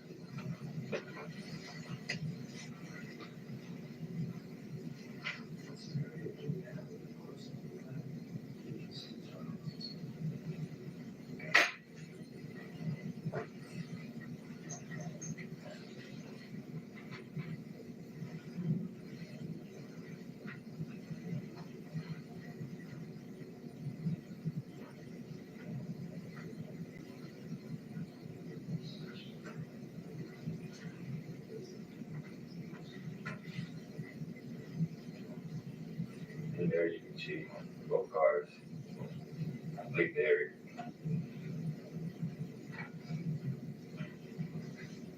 All right. Then we also have video from inside, is that correct? That's correct.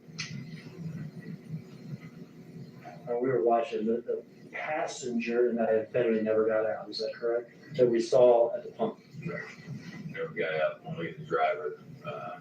You see him getting ready to enter the business.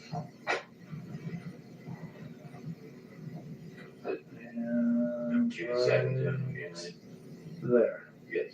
And do you know who that person is, kind of with the fatter face? That would be Trayon Ingram. That's true, I know. Trayon. We can stop it there. So what we watched was an Infiniti arrive at the gas station Yes. with Mr. Ingram driving, Ingram driver. and Mr. Ingram exiting going inside the store. Yes. But there was a front seat passenger of the Infiniti who we did not get to see on camera at the pump. Correct. The white Mercedes arriving, Correct. Mr. Gardner pumping gas. Yes. Both the cars swing around the other area. Yes. And then from the distance, video of the driver of the Mercedes getting out and a different person getting in. Different person was getting close. Yes.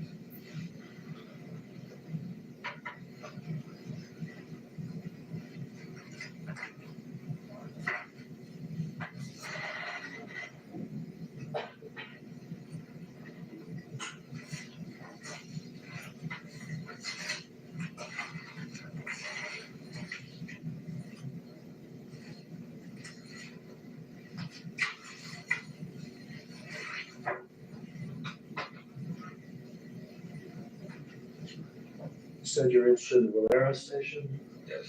and then you said you're also, after going down to Mississippi and meeting with Mr. Ingram, interested in Crosstown. Crosstown. Correct. What is Crosstown?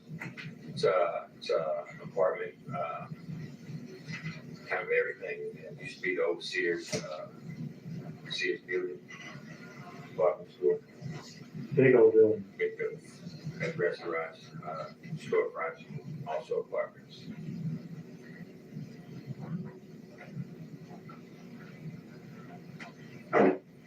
Did Kiana have a cousin that lived at the Crosstown Apartments? Yes, she did.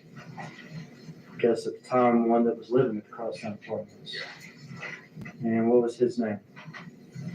His name was Justin Johnson. Justin Johnson.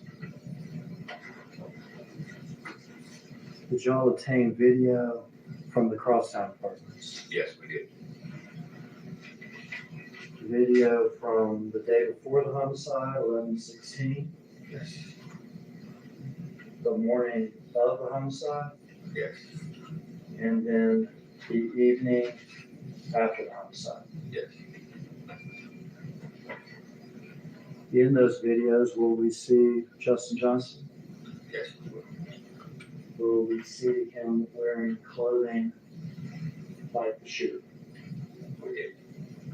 Bass pro hat, Basketball hat, hoodie, hoodie, sweatpants, sweatpants, emblem, emblem, shoes. white bottom. Will we see him arriving at Crosstown in the white Mercedes We do. with the body damage? With the damage. Will we see him leaving less than an hour before the homicide in that outfit, in the white Mercedes with the body damage? We do. Now, y'all had also been interested in a white expedition. Yes, sir. Will we see him arriving in the white expedition? We do. And then after the murder, will we see him arriving in different clothes Yes. and then packing his bags and leaving? I think, yes. It's a series of videos. Yes, Okay. 1, 2, 3, 6 or 7 or 8 videos. It's also a series of still shots. If anybody needs a break, maybe now would be the time. This will be a good time. Yeah.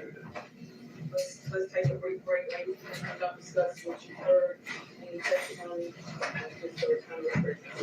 Let's take 15 minutes break. Court stands in recess.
Walkway. It's the day before the murders.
Yes. Jury Brown.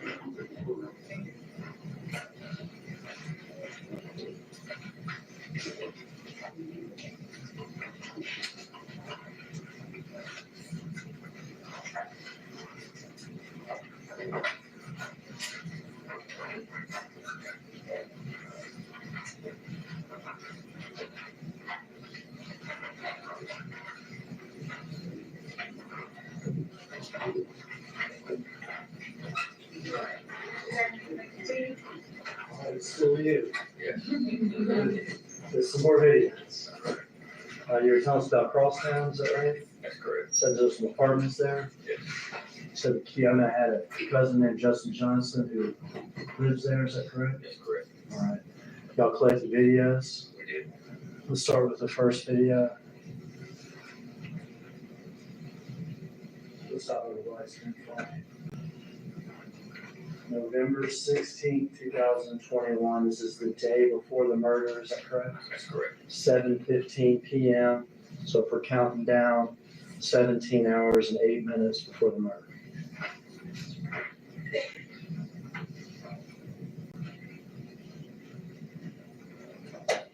What's that? That's the white expedition, Ford expedition, going into the garage. And if you're not familiar with the building, this is a little confusing here. Can you pause it? So that white expedition was going into a parking garage, is that right? Yes. That parking garage is this structure right here. That's correct. Parking lot in between. There's a little parking lot here Yes. where cars can also park in, but the actual garage, what we saw the white expedition coming into, was over here. It is. Is that right? That's right. Then there's this little walkway thing Walkway that ramp. twists around and then comes into the building. Yes. Okay. And we see somebody here, gray sweatpants, black hoodie, and continue to watch.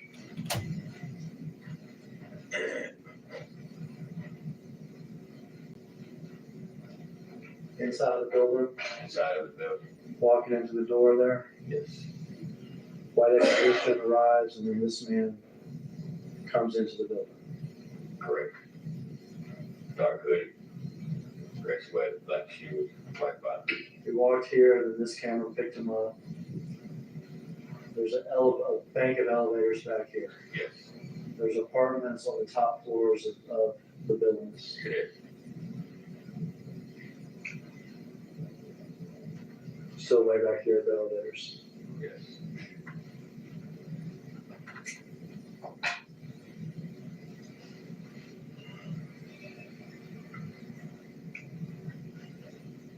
Stop it there.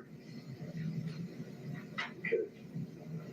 All right, here's a man, white expedition, comes into the building, walks to the lobby, gets in the elevator, comes up to the floor. And look, it's floor 8. Yes. What floor does Kiana Hopper's cousin Justin Johnson live on? Which is ID 808. 84. 8th floor. And this man has on black shoes, white soles, Yes. gray sweatpants. Sorry. A little emblem on the The sweatpants. logo on the side. We all recognize that Memphis is a Bass Pro hat, is that right? Yes. He's got a phone in his hand, and maybe some food or something. Yes.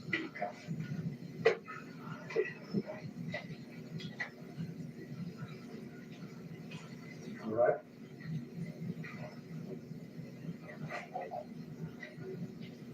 All right, we are November 16th, so that's same day. Now we're at 11:13 p.m. Countdown from the murder, we're 13 hours and 10 minutes before the murder.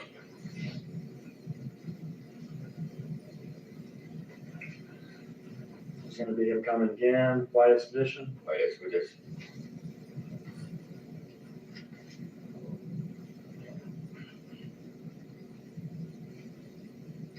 Now we can see that parking garage better.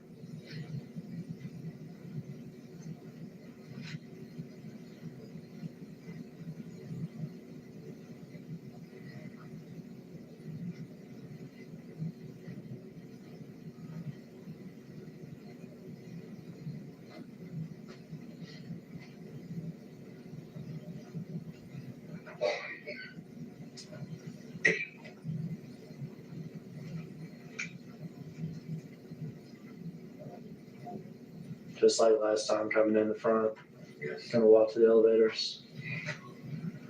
And obviously between last time, which is a few hours before this, and this time he has left and come back. Come back, yes.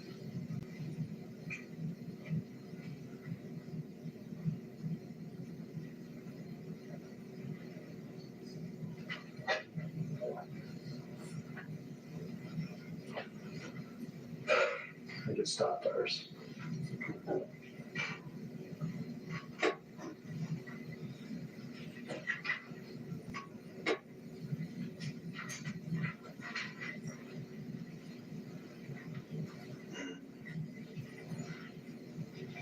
It was still playing on our laptop, but it wasn't playing on video, so we'll try to on and off with it. Okay. On and off appears to be working.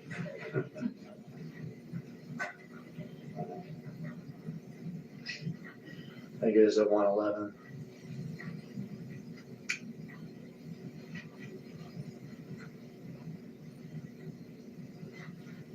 There we go.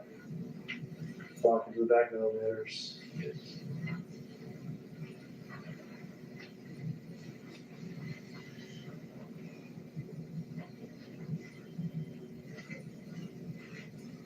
Sweatpants, shoes, basketball hat, sweatshirt. Yes.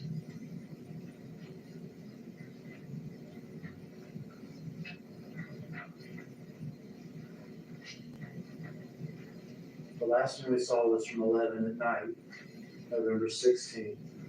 Now, we've passed midnight, and so technically we're on the day of the murder. Correct. And we're at 2:41 a.m., is that correct? That's correct. And to orient ourselves, the Valero video that we saw of the Mercedes trade is going to be after this video. Is that right? That's correct. So 2:41 at Crosstown, Valero video after the 3 o'clock hour. Correct.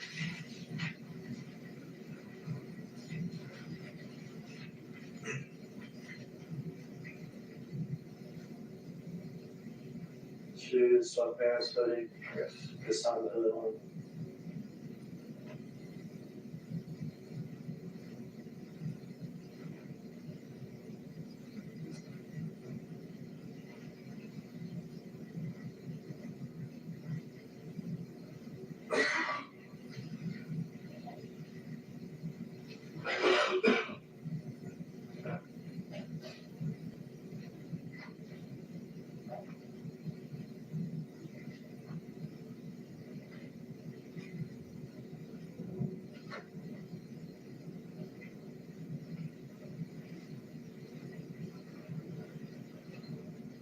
Comes out of the elevator.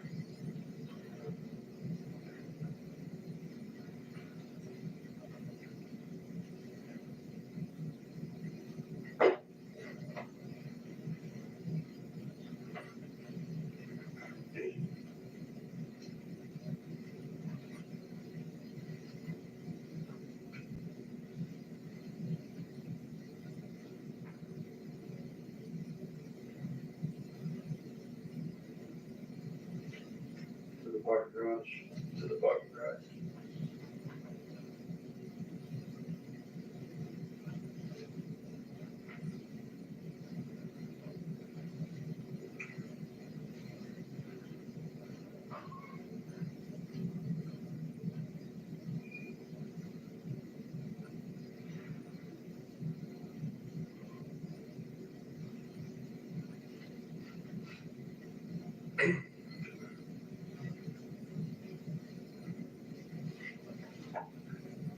To the white expedition.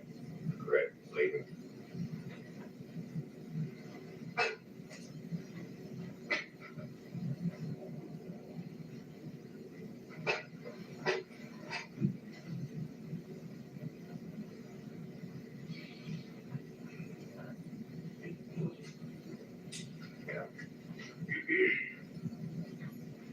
So it's leaving the building at 2:41.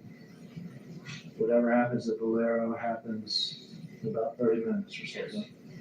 And now to the next video. We are November 17th, and now we're at 4:48. So leaving the building at 2:41, Bolero happens after the 3 o'clock hour, Correct. and now back to the building at 4:48. Correct. We are 7 hours to homicide zone.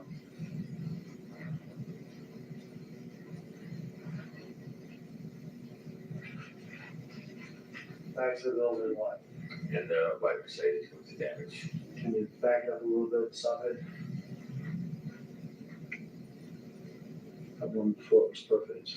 There you go. We know that car, don't we? That's the car that we located. That's also the car video and the keys cookies with the damage. Okay. That's the side rear side mirror.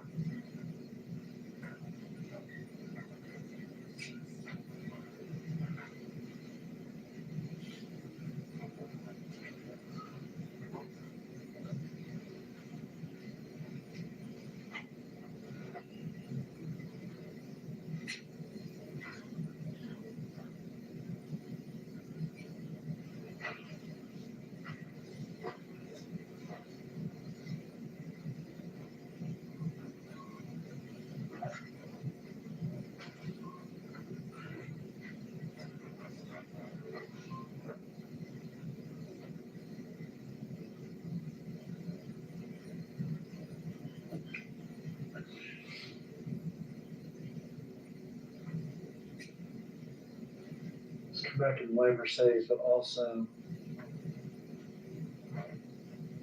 we'll see closer.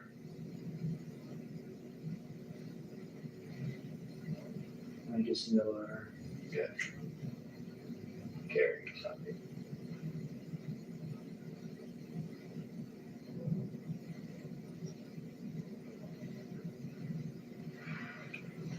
It's actually carrying his daughter, so right? Carrying door, yes. And if we back it up just for a second.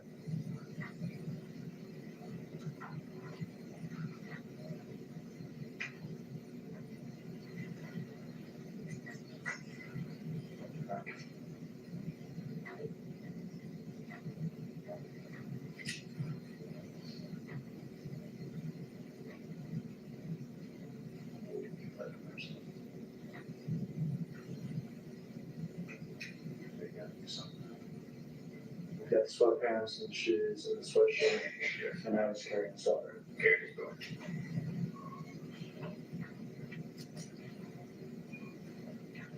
And now,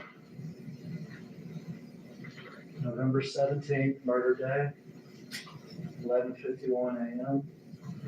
Only 32 minutes away from the murder of the kids. Yes.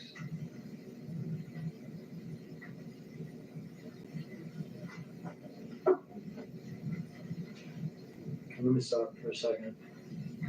These people aren't from Memphis. Would it be fair to say it takes 10 minutes to get from the crosstown building to McKay's Cookies? Possibly 10, 15 minutes. 10 to 15.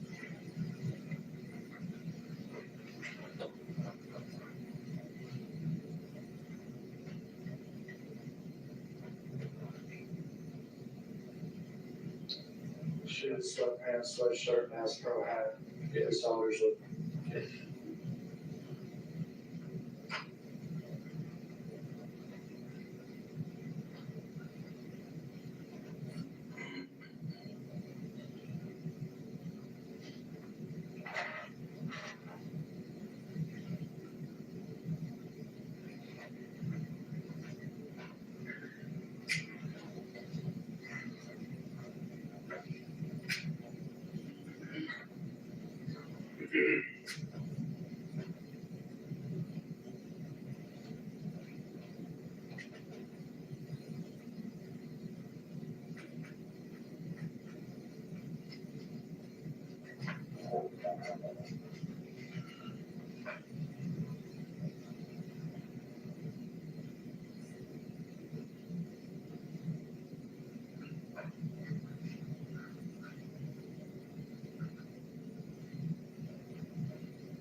Your hair's still fine.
it's hard for me to see them there. Think back there, up at the corner.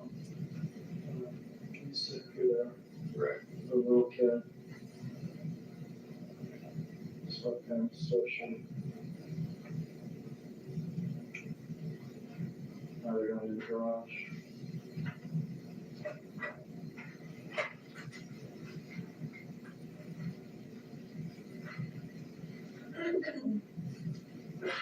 And leaving in the white Mercedes. And when Mercedes actually is captured here, leaving the garage. Starts first this way, but then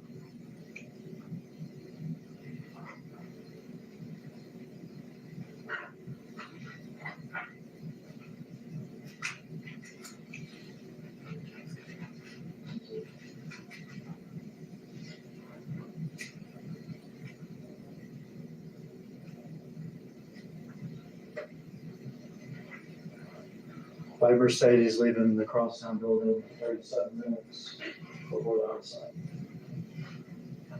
Is that correct? Correct.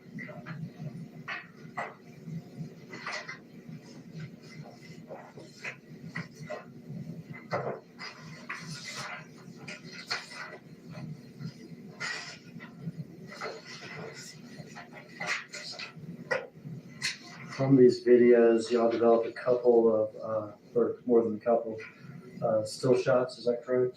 Yes.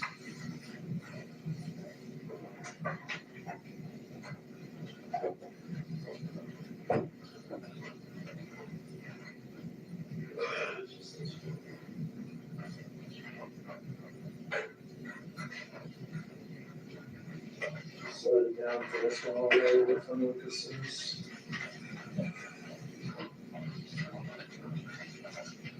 This is a photo of Mercedes-Benz with the damage to the battery.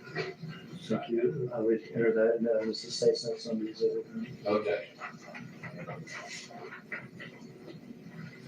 This is a picture of white Mercedes with the damage to the rear passenger side. The mark is exhibit number 54.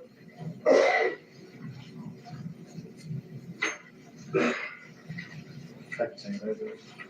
And this is from Crosstown, is that right? That's correct.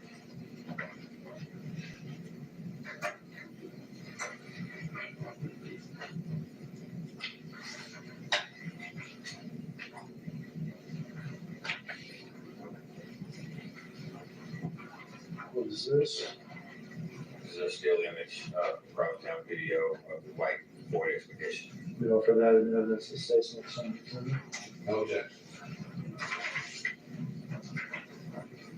This is a picture of the back of a white Ford Expedition on mark. This is exhibit number 55.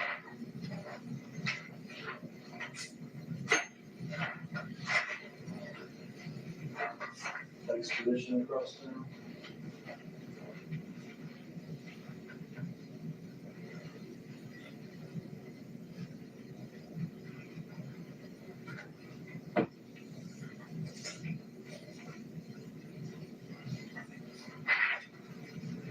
Next picture. This is a photo of Justin Johnson on the elevators in Crosstown Concourse. He has the Bass Pro hat on, the black hoodie, and sweats with the logo, the black shoes, the white soles. Also see a distinctive tattoo on his hand. And does he in fact have those tattoos on his hands? Yes. We offer that in evidence of safe next on the exhibit. Okay. Thank you. This is a picture of Justin Johnson on an elevator, with a cup and bag in his hand, with a black hoodie, gray sweatpants, black shoes with white on the top, with some sort of tattoo on his forearm. This is exhibit number 56.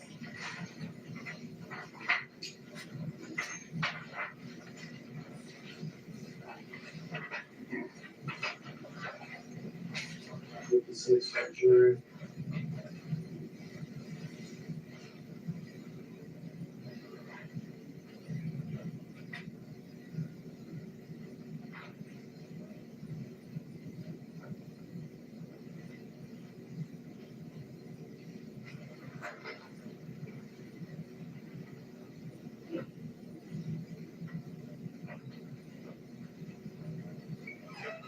I know I asked you, but this is in fact a tattoo that he has to his hand, saying Justin Johnson. Yes.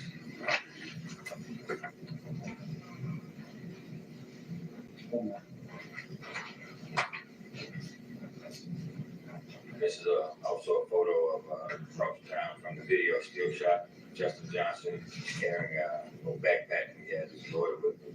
Appears to be on the phone. You still can see the tattoo on his hand with the Bass Pro Shop hat, black hoodie, gray sweatshirt, black shoes. And this is when he's leaving about 37 minutes before the murder. Yes. Makes some sense. This is a picture of David and Justin Johnson with the same clothing on, black sweatshirt, gray sweats, black and white shoes with the Bass Pro hat on, holding a backpack with a little girl with him. No objection. So mark that as exhibit number 57. Thank you.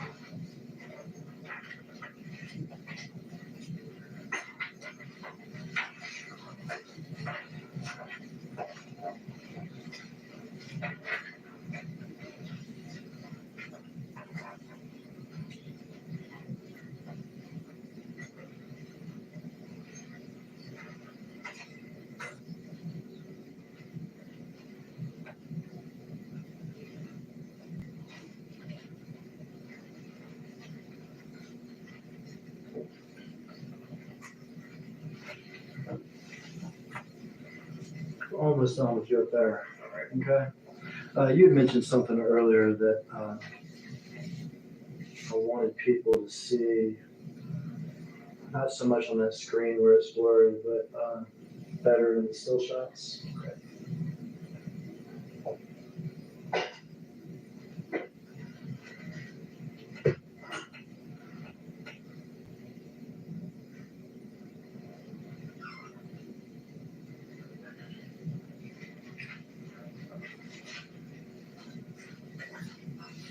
Somebody listen to these two photographs. There's a photo at Makita's cookie shop on Airways where you have two suspects running away back to the white Mercedes. You can also see suspect in the dark hoodie, black hoodie with the gray sweats and black shoes. You can also see how his pants are sagging and his blue underwear showing. You had mentioned when we watched the Haven Court two-lane videos about seeing the Bass Pro suspects underwear, is that right? Correct. And it having a blue look to it, Yes. and you mentioned about the saggy pants. Yes. And can you see both of those things from the still shots from the murder video? And see both. Or this is collective exhibit? No objection.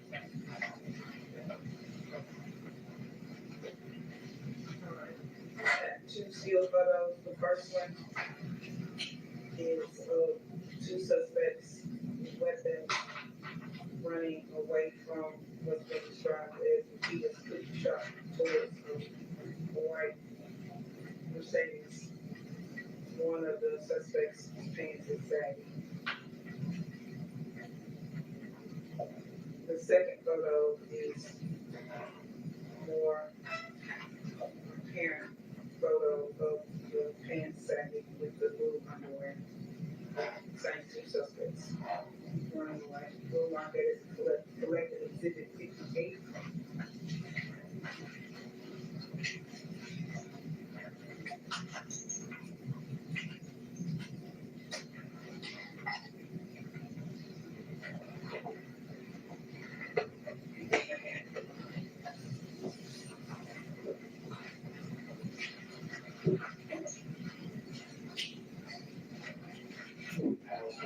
Pass the signature. No.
We'll go back to Justin Johnson. We've been talking a lot about Justin Johnson, but I want to talk about Cornelius Smith real quick.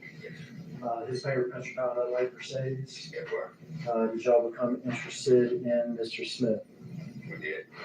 And did y'all talk to people around Mr. Smith, including his girlfriend? We did. Did you locate any pictures of Mr. Smith in which he was wearing We did. clothing that the assault rifle shooter was wearing at the time of the murder? We did. Let me pass you this. Got this guy. Let me pass you this.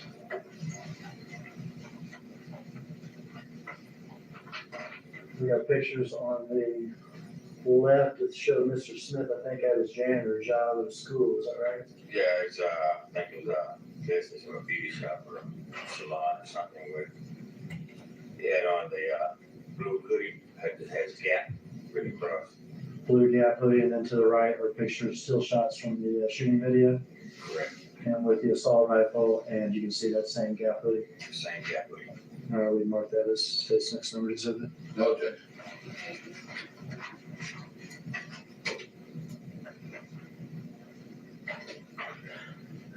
They have 4 still photos in this picture with the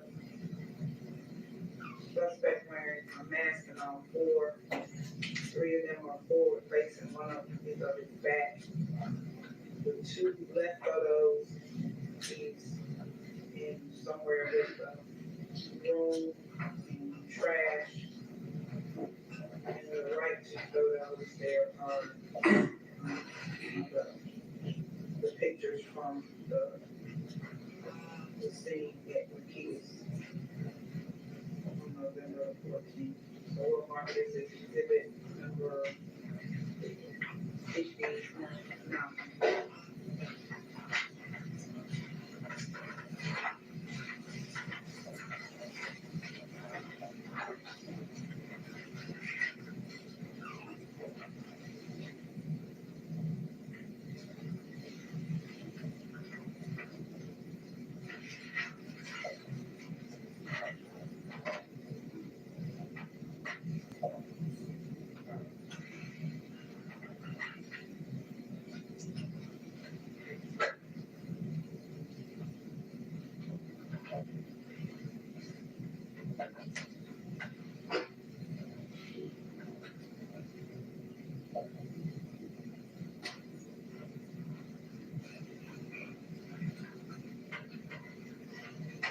Cornelius's fingerprints on the car. Yes, Cornelius in a Gap hoodie. yes, Talking to Cornelius's, or people around Cornelius. We interested in arresting Cornelius. yes, Cornelius, does he get arrested? yes, he does. Do y'all get in possession of Cornelius's cell phone? We do. Do y'all tag that into evidence? And do y'all submit that to your people for whatever analysis they can do? Yes, And among those people, is that Jesse Browning and Michael Gardner? that is. We'll hear from them later in the trial. Okay. Justin. Calling video across town, Yes, Mercedes, Expedition, 2-lane apartments, yes, interested in arresting Justin. yes, Do y'all go to where he lives? yes. Is he there? No, it's not. Do y'all go to other places looking for him? Yes, we do. Is he there? No, Is there a citywide manhunt for him? it was. Is he found? He's later found, yes. Is he found in Memphis? No, he's found, in Indianapolis, somewhere near. Indianapolis.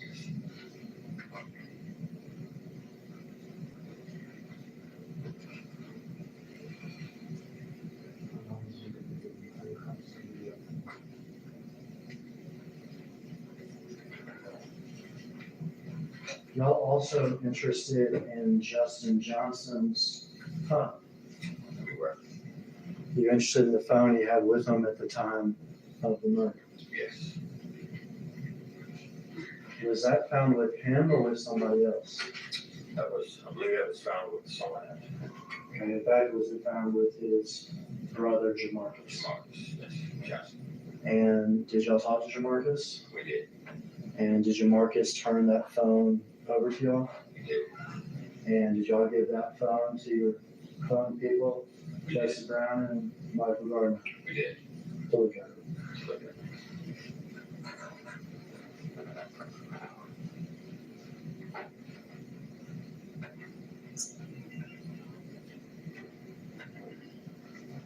I forgot to ask you about one Carlstown video. Okay, so this is out of order, but asking the questions about Mr. Johnson leaving town, it reminded me. Okay. November 17th, 7 hours after the murder.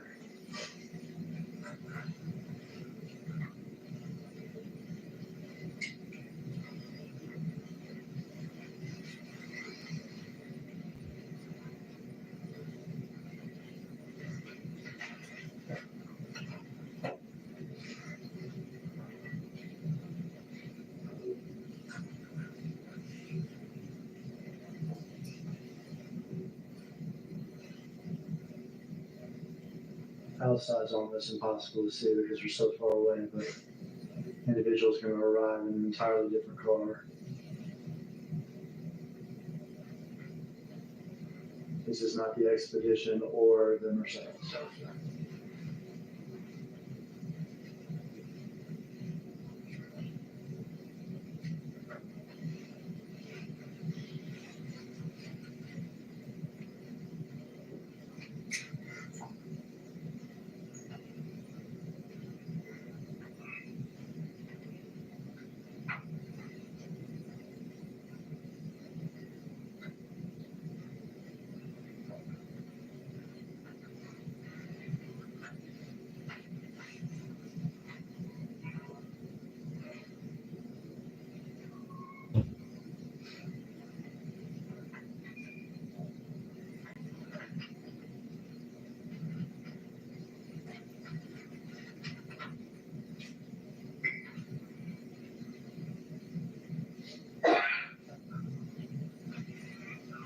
This is that middle ground between the parking garage and the building.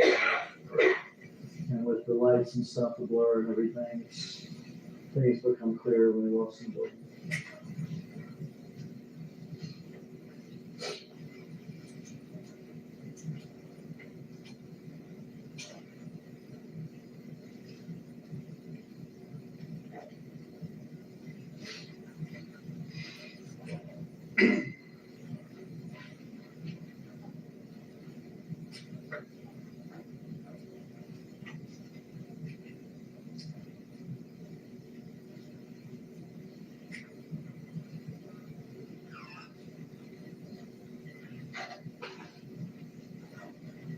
In the yellow hoodie now, right? Yellow hoodie, correct. We saw that at Haven Court in the 2 lanes, and We did.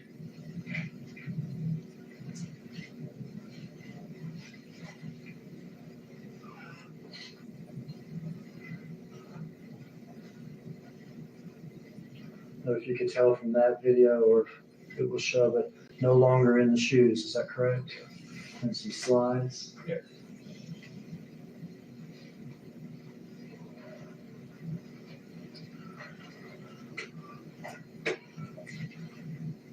It was 7 hours after the murder. Yes.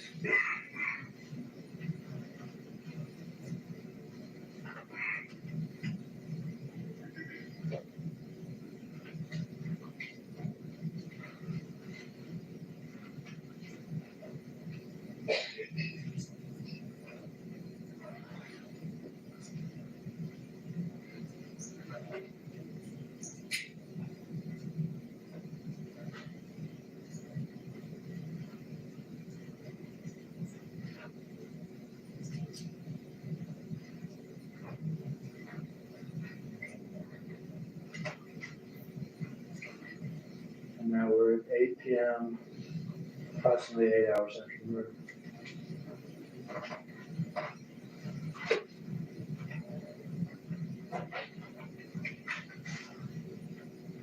Bags back.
Dogs wherever. Yes. Next time we see him in person, is arrested in Indianapolis. Yeah, yes. He has social media though too, is that correct? That's correct. And did you and Detective Browning subpoena and obtain some of his social media? It was. His Instagram, his Facebook? Yes.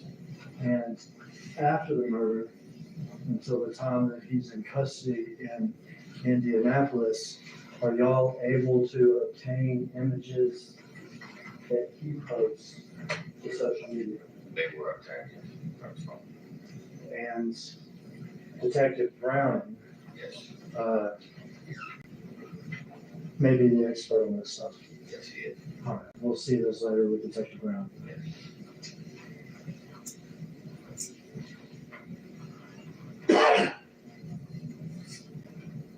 Murder weapons ever found?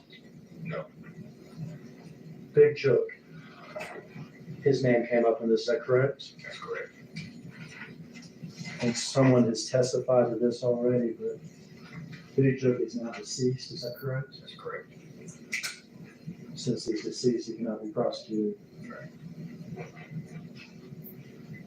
Hernandez Govan, Another name came up in the investigation.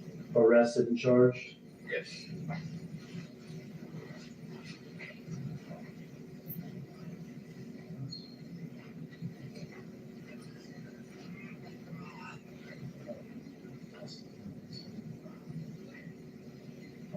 That's all my questions, Judge. All right. Ladies and gentlemen, this lunchtime. The current official will be with us after lunch.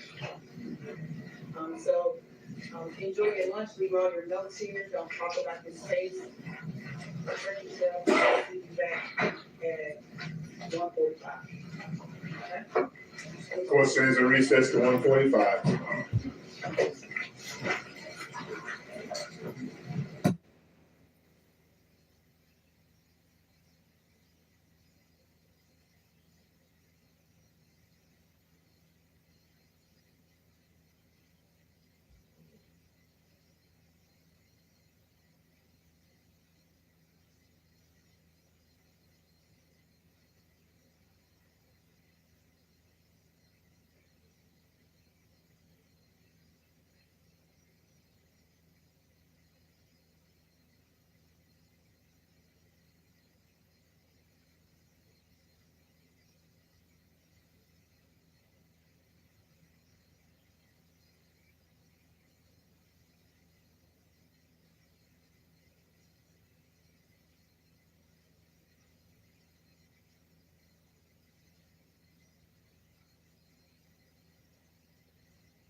Yes.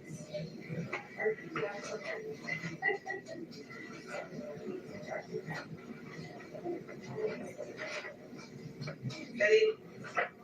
Is that it?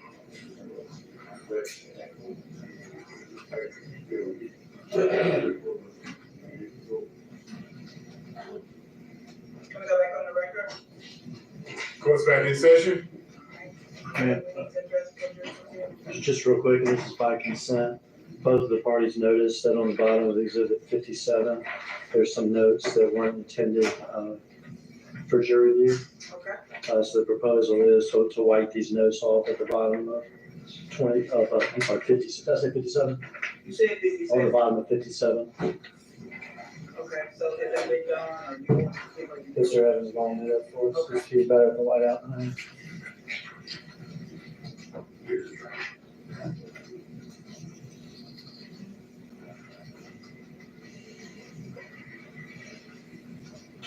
Are they out there, or they should let you out?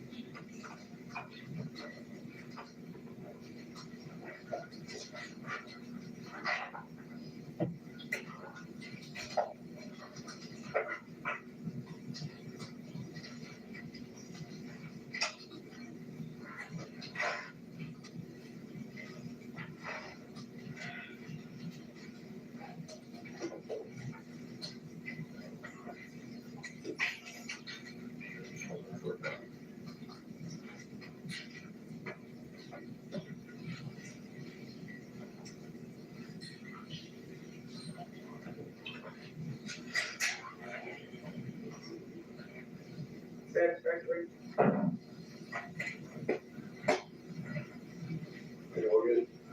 You bring the jury in?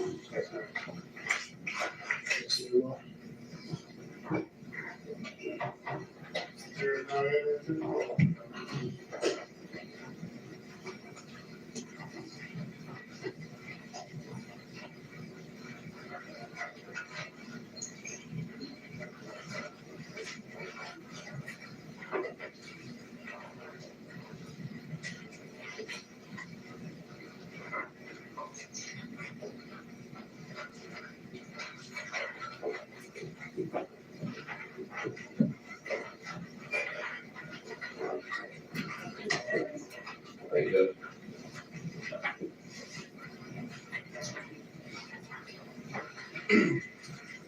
Good afternoon, Sergeant Devon. First, let me just say, I feel for you. I was in that same predicament about 2 years ago. So I hope you feel better soon. So I want to go over some of the things you testified to when you were on direct with the state, okay? A couple of things you talked about is one of the lead detectives on this case, and this is your role anytime you approach a crime scene. All right, I think you testified that you're there to collect facts. Correct. Try to preserve evidence. Correct. Right? So that you can investigate and find out who done it, essentially, correct? Correct. Right? Agree with me, it's super important when you're going on a crime scene to preserve the crime scene. Correct. Right? Because you don't want to corrupt evidence, is that correct? You also want to exhaust every avenue possible to try to find evidence. Is that accurate? Yes, ma'am. Okay. And so that's why you said you talked about forensic testing.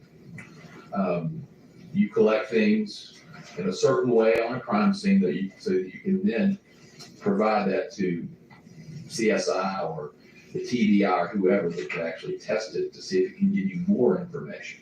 Is that fair? Fair.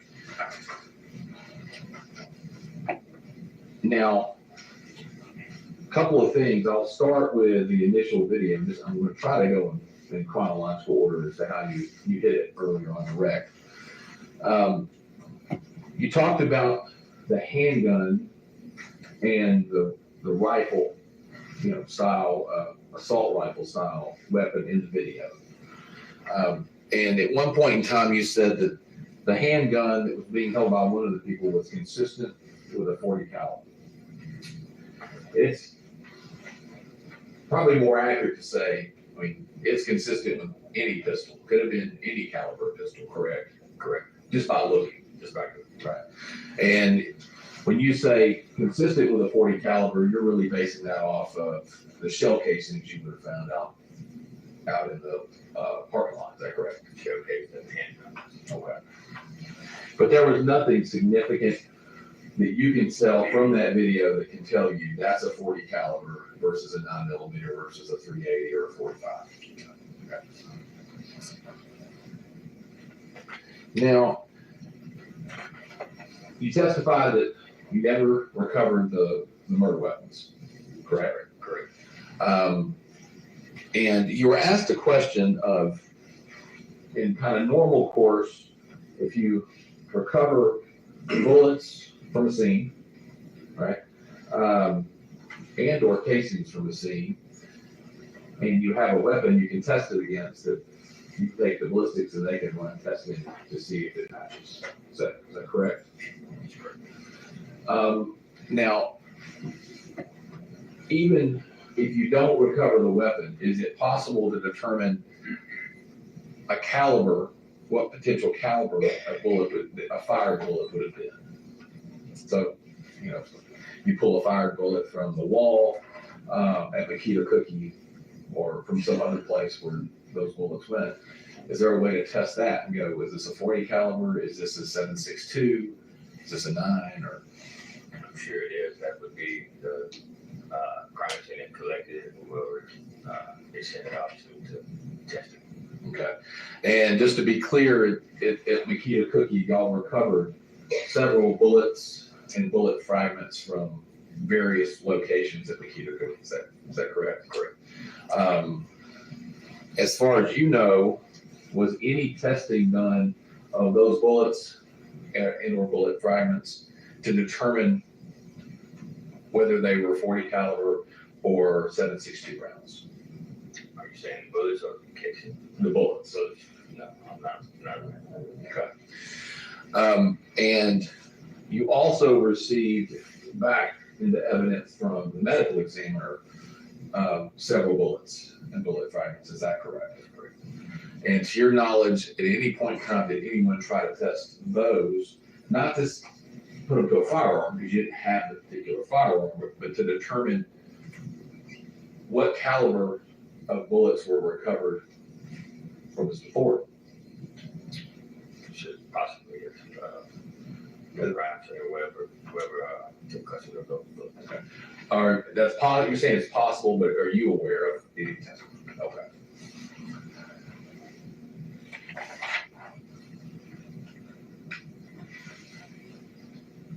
Now, I want to switch over to Bradley, right?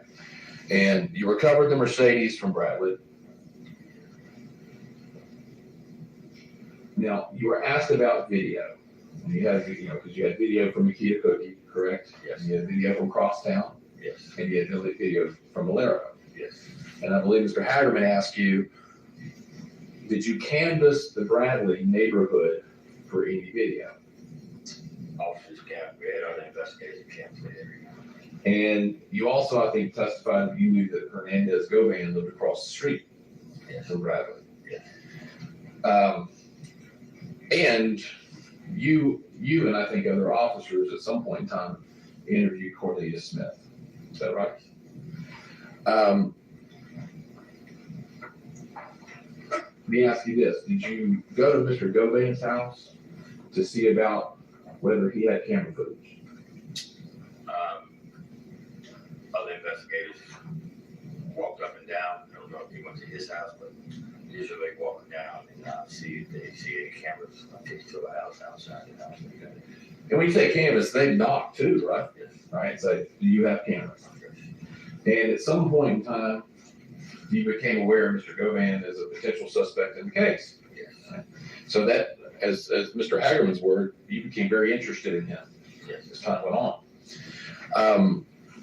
do you recall there being anyone of the officers in the case, you as one of the lead detectives in the case, reporting to you that there were cameras directly across the street from Bradley where the white Mercedes would have been, facing the Bradley property, the abandoned house where the Mercedes was?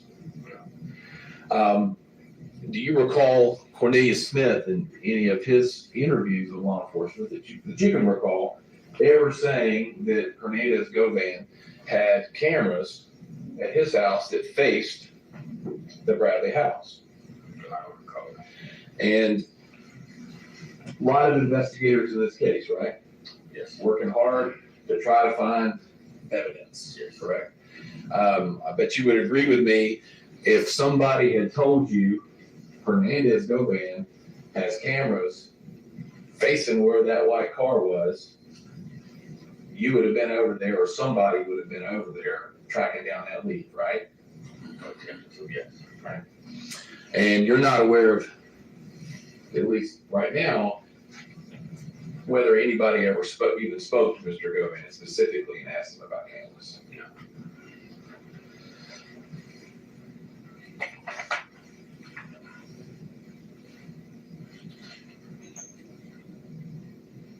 So you said you processed the Mercedes.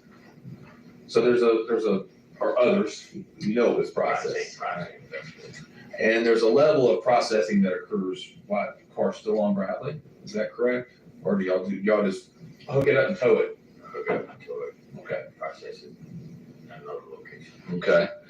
Now, when you saw the vehicle on Bradley, do you remember there being any bullet holes in the car? I think it was, I'm not sure, we have been window broken out or something to that effect. Okay.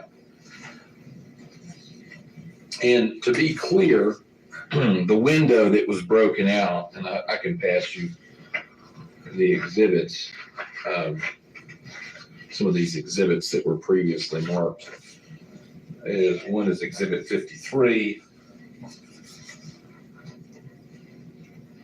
Exhibit 49, and Exhibit 43 of the white Mercedes.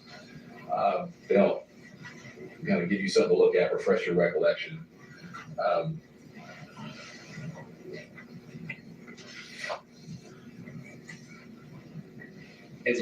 In those photographs, does it appear that the passenger side window is not there? Yes. Was there broken glass anywhere around the car or in the car that you recall? Not that I recall. Okay. Now, and I've got one other image here. It's exhibit number 10. It's also of the white Mercedes. Was there any places on that Mercedes that you can remember seeing on the exterior of the car any bullet holes? Not from the picture.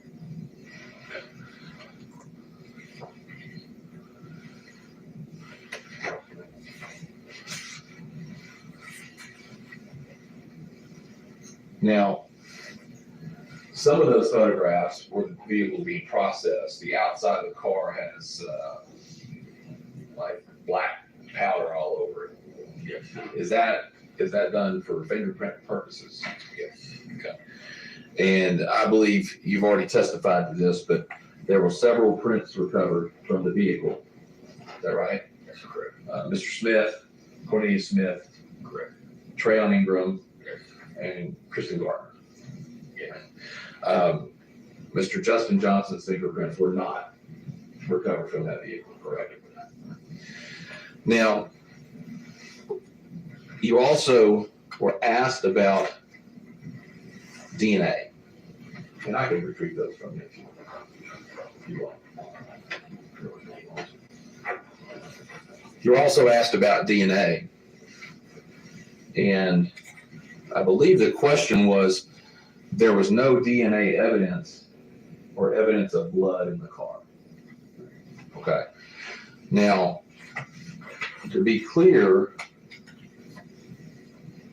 there was actually DNA testing done, touch DNA testing done on at least 8 places inside the car, right?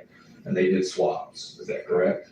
And that's where tech goes in and they're swiping different parts of the vehicle to see if there's any DNA that can be detected.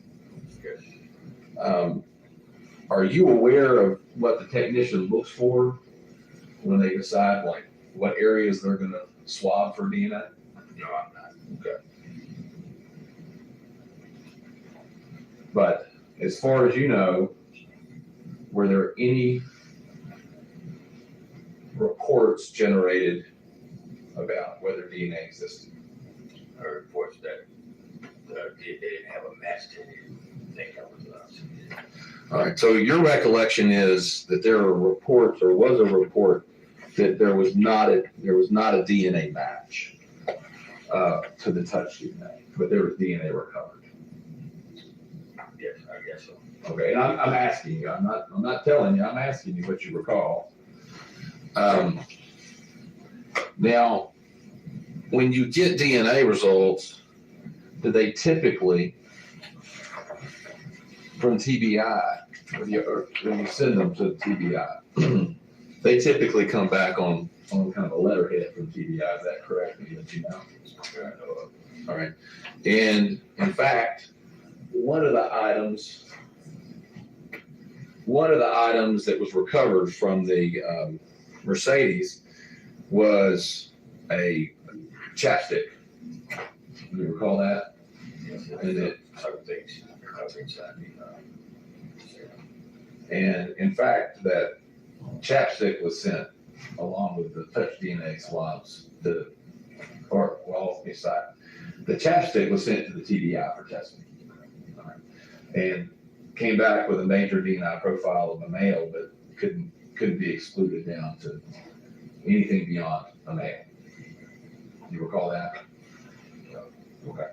If I were to show you the report, would it refresh your recollection?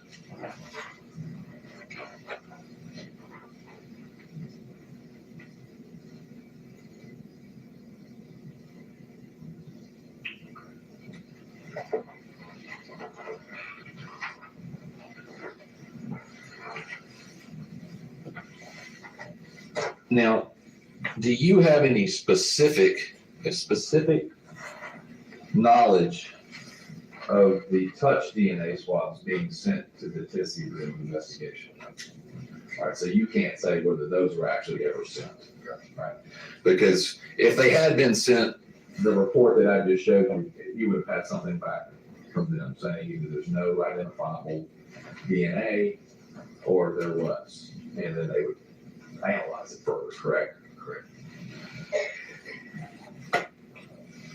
If that wasn't sent, if the touch DNA samples weren't sent to for further testing, you would agree with me that would be a problem for your investigation. Could be. Right?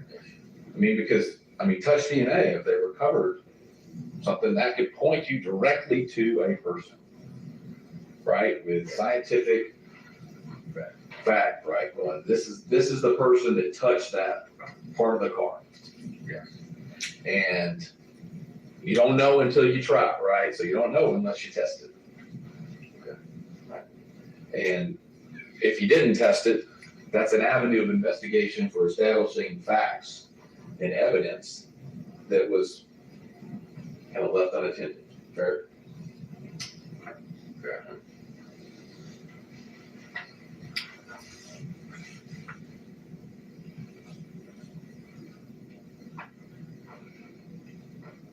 Now, you told Mr. Hagerman, and we talked about this, you said, and no evidence of blood in the car.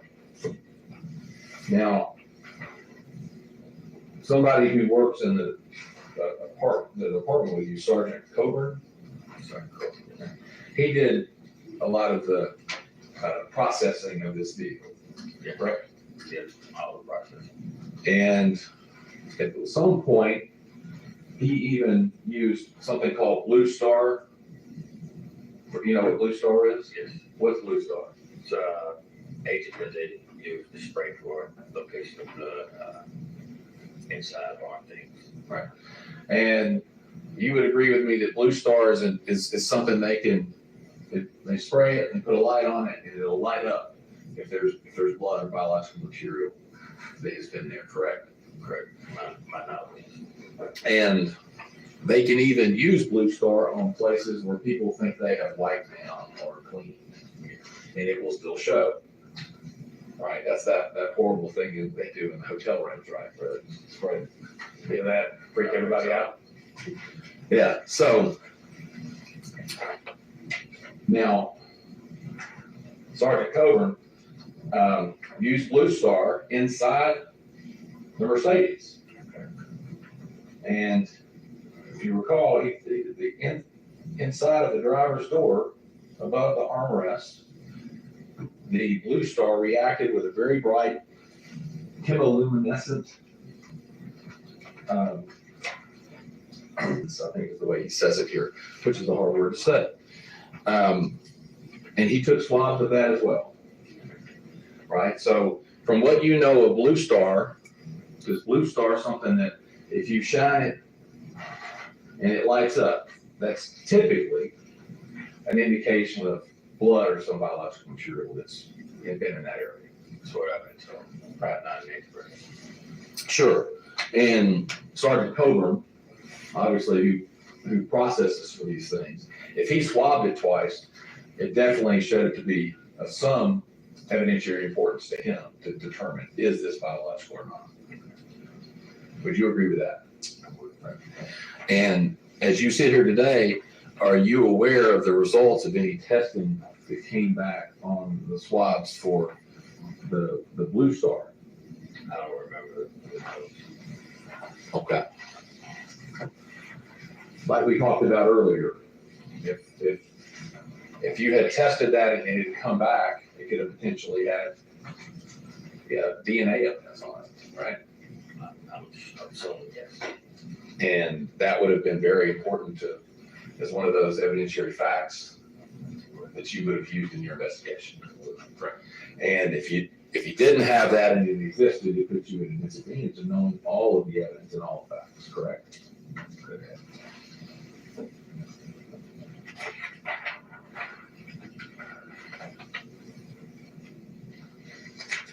So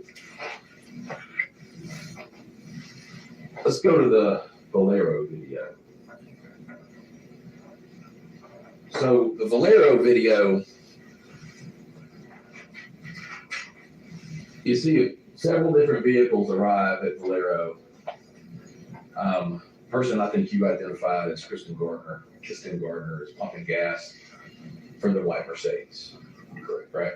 And then he drives that white Mercedes off up to the top of the stream. And then I think you said you see somebody, you can't tell who it is, but you see an individual get out of another vehicle, Kristen Gardner get out of the white Mercedes, and someone gets inside the white Mercedes, correct? That you said was not wearing the same clothes that Kristen Gardner was wearing just moments earlier, correct? Or maybe even seconds earlier, it's very quick. But right after that exchange is made, doesn't another car pull up in front of the white Mercedes and sit for some period of time? And to be fair, you would agree with me, you can't see what's going on with the white Mercedes, who's in the white Mercedes, whether someone got out of and back into the white Mercedes, correct? Correct. And that's definitely something that could have happened. We don't know, because you couldn't see.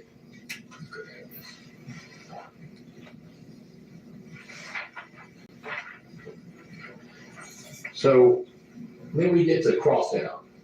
And so those Crosstown videos,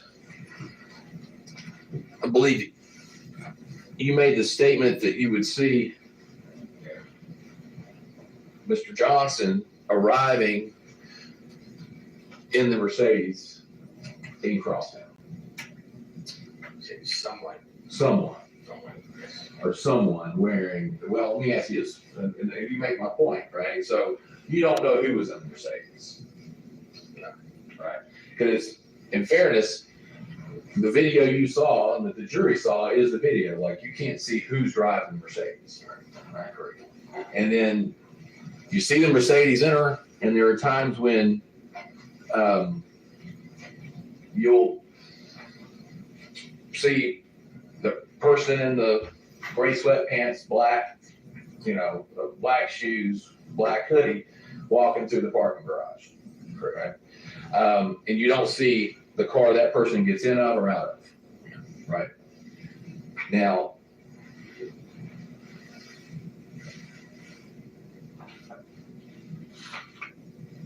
so Crosstown is a big place, correct? It is. A lot of cars, a lot of cars going in and out. And you would agree with me that the videos that were shown are confined to intentionally, right, to focus on when the white Mercedes comes in and out, when the Expedition goes in and out. Okay, right? But there were other cars going in and out through those periods of time. Yes.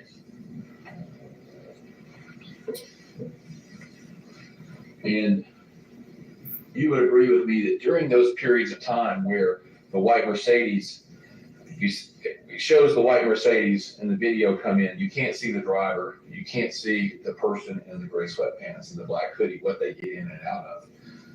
You can't say that that person was ever in that white Mercedes, correct? No, you can't. It's just the area that the Mercedes parked at is the same area where that person came from. Well, but can you even see in the video that was shown where the Mercedes parks? Just the general area. Which is the parking garage, which is around hundreds and potentially more other vehicles, correct? Correct. Okay.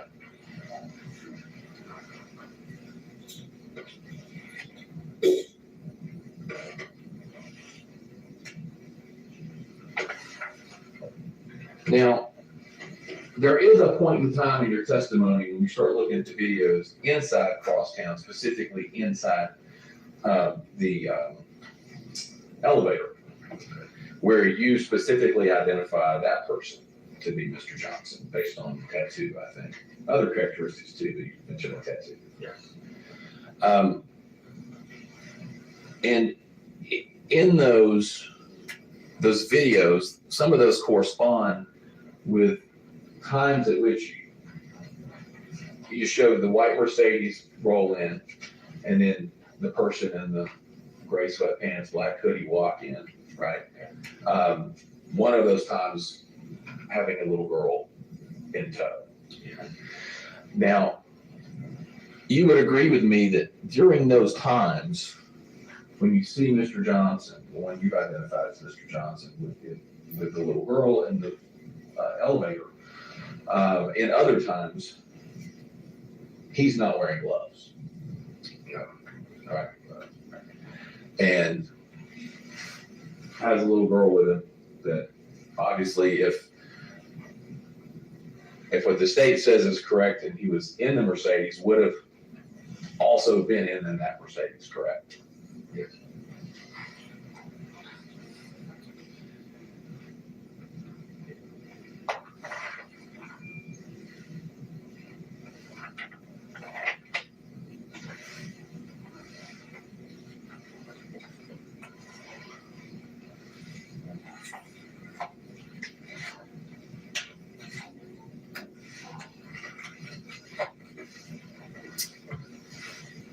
Today, you testified about going back to the Makita video, and specifically, you mentioned that when the video was playing, and then there were some still shots put in. You mentioned something about underwear you thought that matched between the video that was taken at Tulane Apartments and that the person that's portrayed in that video and the person portrayed in the Makita video. Correct. Specifically the gray sweatpants, black hoodie, right? Yes. Now, there was a timeline that you also said you recognized of the Tulane apartment video. You recall seeing that? Yes. Had various pictures, and it even had like notable things from each picture, right?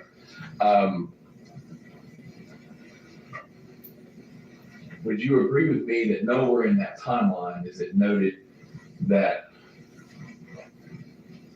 these underwear are the same color as the underwear in the Makita Cookie video?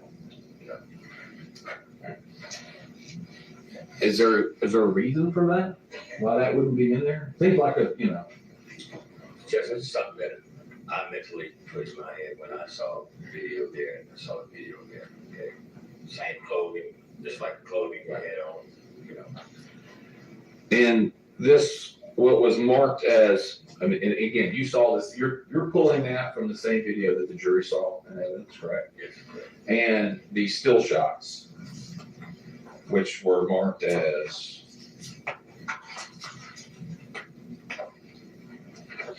looking back. Oh, okay. Thank you. Exhibit 58, it's a collective. And these pictures, these still shots, being, slowed down, I'm gonna hand you collective 58.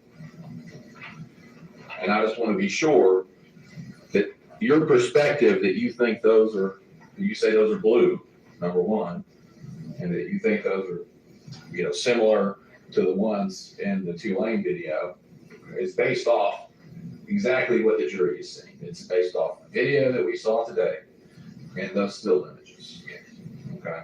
And in fact, you're saying did you base it off seeing still images before, or are those still images something you just saw for the first time today after you kind of put that together in your head? No. Investigating the case. Okay. But again, you're saying based on saying. Yes. And it's your testimony that those are the same color as the Tulane video?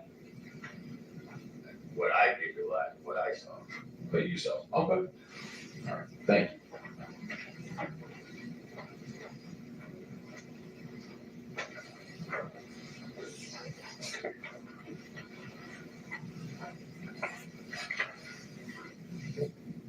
One moment, you're right.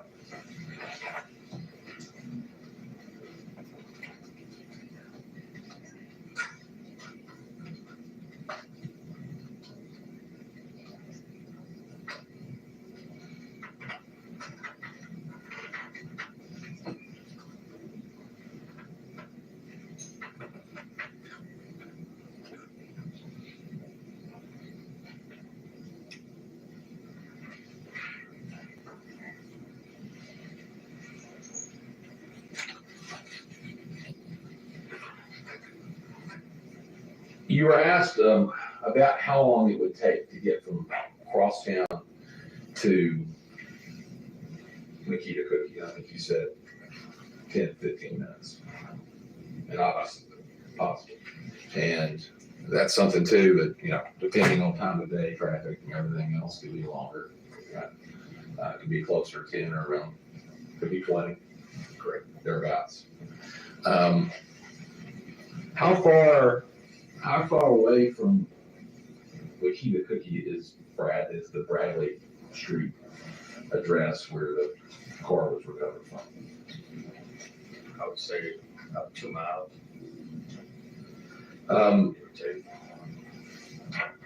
When you were investigating this case, did you become familiar with an address on Wild Rose Drive?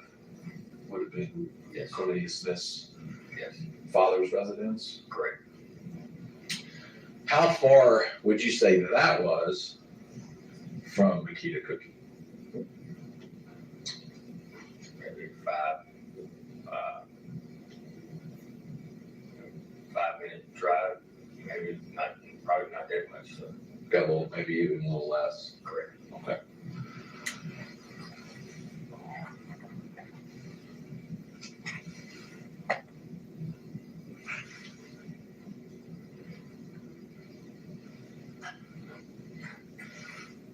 And during your investigation, did you also learn information oh,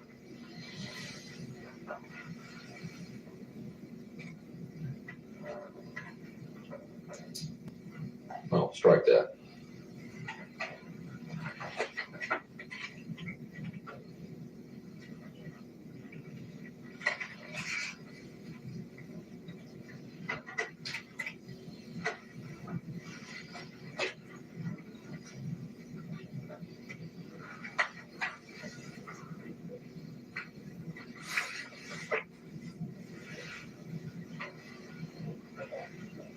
Did you ever come across any information about where the mother of Mr. Johnson's daughter lived? We got an address, possibly. Okay.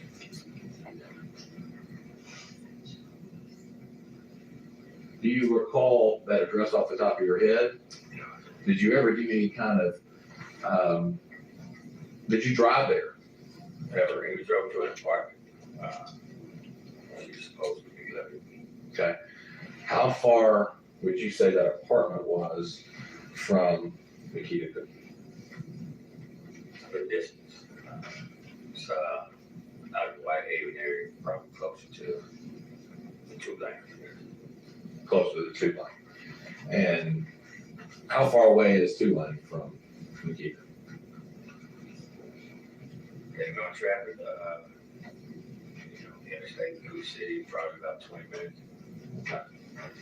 And so, Mr. Johnson's, the mother of his daughter, the one in the video, and presumably in the video in the elevator, was 20 minutes from Nikita Cookie. I don't know, and if you don't really answer this, but how far would you say that would be from Crosstown, to get from Crosstown to that apartment address out in Whitehaven? Maybe 15, 20 minutes from this. Well, no. That's my questions. Thank you, sir. Just super quick, something probably should have explained at the start, some of Mr. Evans' questions. You're retired now, is that correct? And this investigation went on after you retired, correct? Correct. And so this case sort of has 2 case officers. You, the original, Yes, and then Jesse Browning after that. that's correct. Okay, so there's some things that happened in this investigation, maybe even testing this investigation or whatever decisions that were made would be after you were off the case. Correct. All right, and retired. Yes. The second thing, are you aware that Blue Star, what Mr. Evans is talking about, also reacts with bleach and cleaning products? I'm not aware. Okay, you have not been trained on that substance or anything else? I have not. Okay. That's all the questions for Mr. Evans. Any recalls? No. Thank you.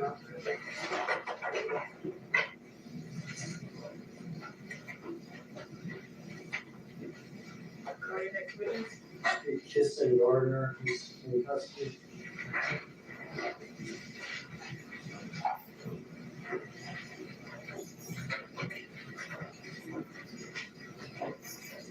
I'm sorry. I'll hold for you. Sorry.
Gardner in custody.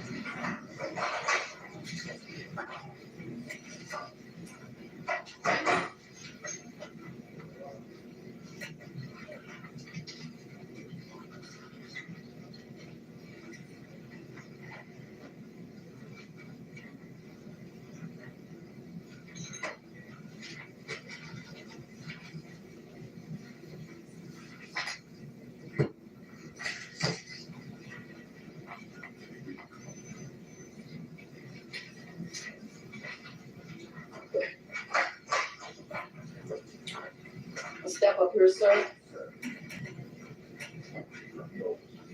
Face the judge, raise your right hand, sir. Do you swear or affirm to tell the truth? Yes, ma'am. Have a seat. You may take your hands.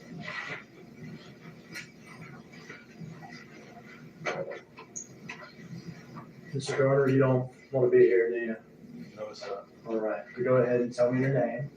Mr. Gardner, Spell that first name for me.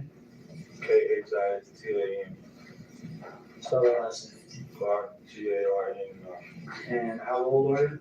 21. We'll take you back to 2021, November the 17th.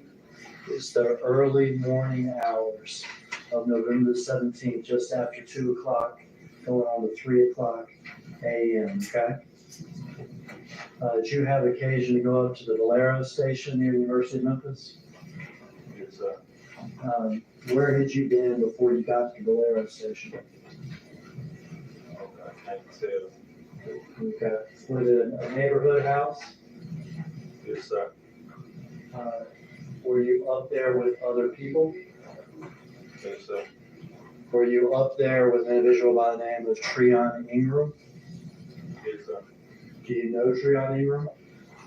Yes, sir. Was he somebody you hung out with? Yes, sir. Did you see an individual up at that neighborhood house who you know is straight drop or drop?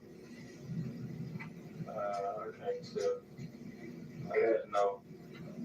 We when we came to the house, that's who Treon said that was. Objection, hearsay. Sustain.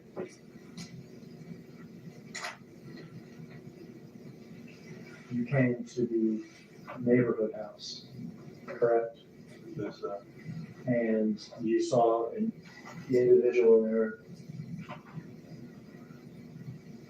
My approach, nobody we approach is already objection. Yeah.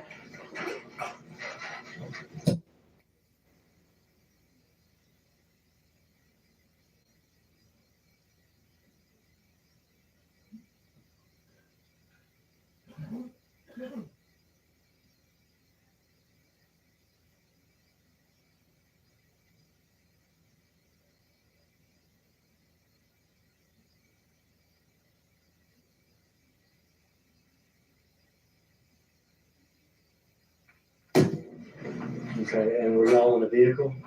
Yes, sir. What kind of vehicle were y'all in? Mercedes Benz. Okay, and let me show you a picture. I think you've seen this before. What's that a picture of? Mercedes Benz Museum. All right, is that the picture that we're gonna be talking about? Yes, sir. Is that the car we're gonna be talking about? Yes, sir. All right. To your knowledge, is that car a stolen car? No, sir. Okay, do you know where that car came from? No, sir. All right. Are there other people at this neighborhood house? Yes, sir. Who are the other people at this neighborhood house? Further out. Straight drop? Yes, sir. What did y'all do with this neighborhood house? Nothing really. Okay, were y'all hanging out? No, sir. Did Straight Drop come in a car, a different car, Yeah, truck. a truck? Let me show you this picture that you've seen before. Yes, sir. Is that the truck Straight Drop came in? Yes, sir. And is that a white Ford Expedition? Yes, sir. There come a point when y'all left the house? Yes, sir. When y'all left the house, who was driving the white Mercedes? I was. When y'all left the house, did the Infiniti leave the house too?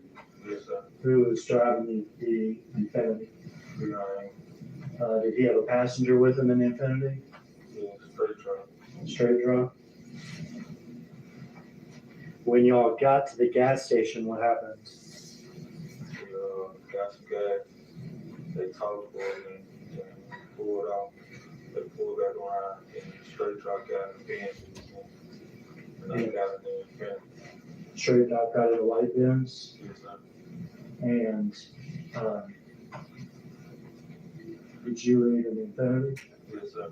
got a picture from the gas station, see if you recognize this picture.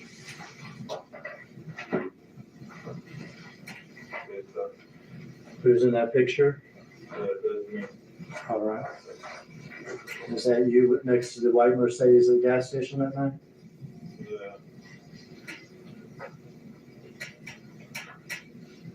Okay, let me get you a final picture.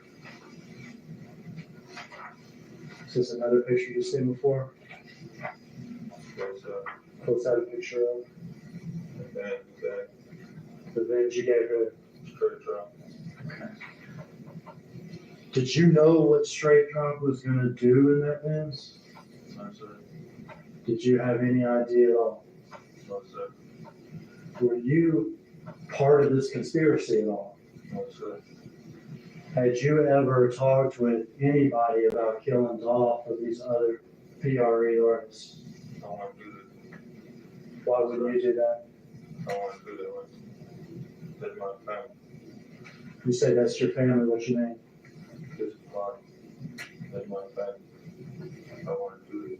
You know, when you say it's not your family, though, what do you mean? You talk about family, who are you talking about? Young Dolph? Okay, so you did not see Young Dolph as some sort of rival or anything like that? You wouldn't have been involved in anything like that? I'd like to introduce those exhibits and the evidence at this time, Mayor. I need to give a quick look. My purchase.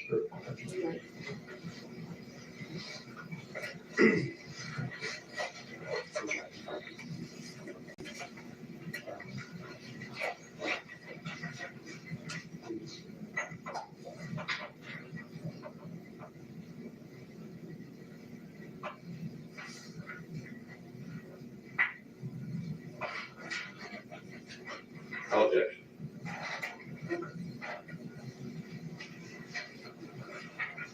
These are actually in order as Mr. Gardner identified, my purchase sheet. The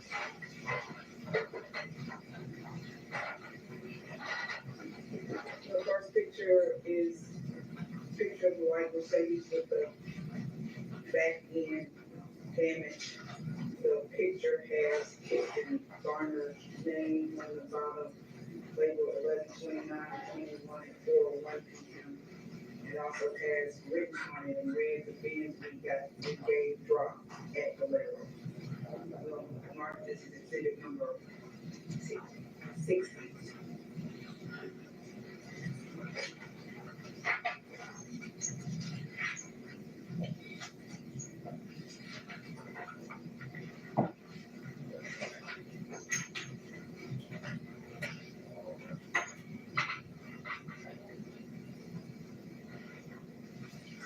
The next picture is a frontal view of a white Expedition. Written on the bottom, the truck hopped out of before Trayon gave him the bins at the house. Police found bins. Kirsten Garner's name, November 29, 2021, 3:24 p.m. This is exhibit number 61.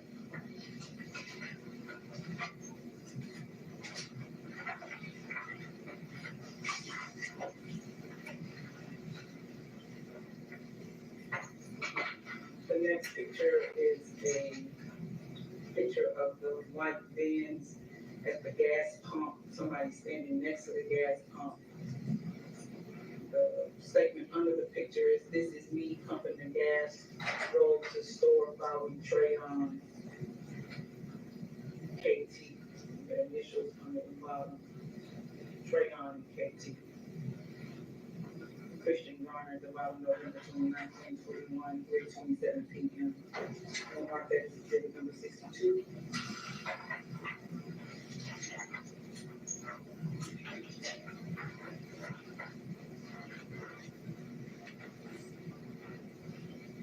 And the last picture is a side view of the Mercedes-Benz. This view is passenger, this view of the driver's side.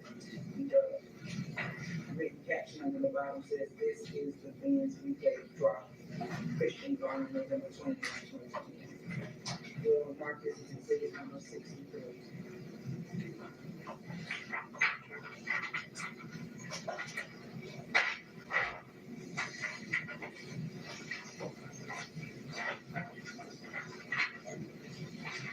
$60. The news we get dropped, that letter, 11/29.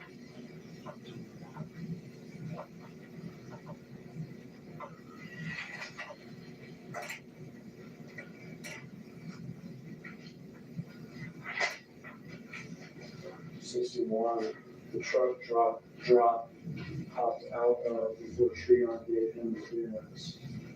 At the house with police documents.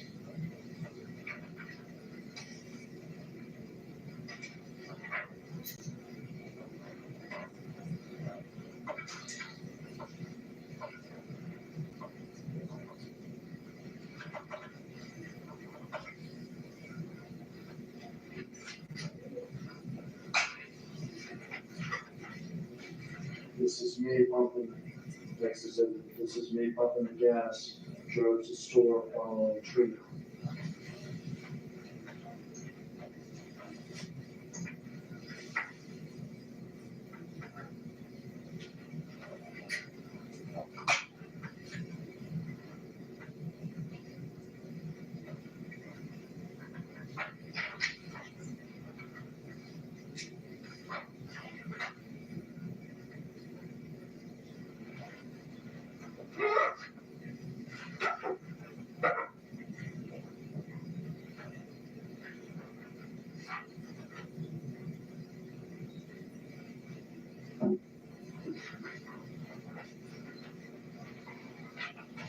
This is the names we get dropped.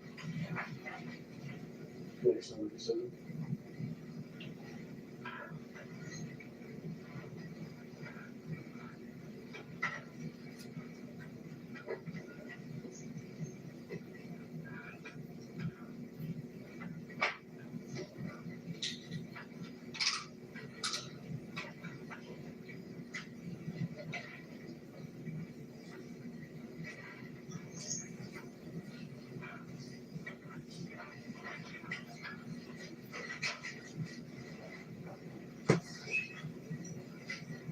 That's all the questions, Judge. Thank you, Judge.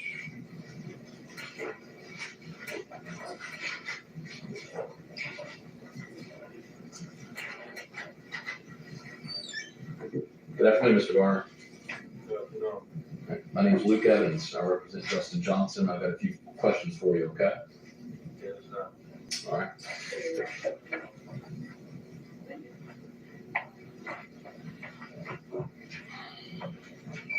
So I'm not gonna ask you what Treon said, but when you were first asked whether or not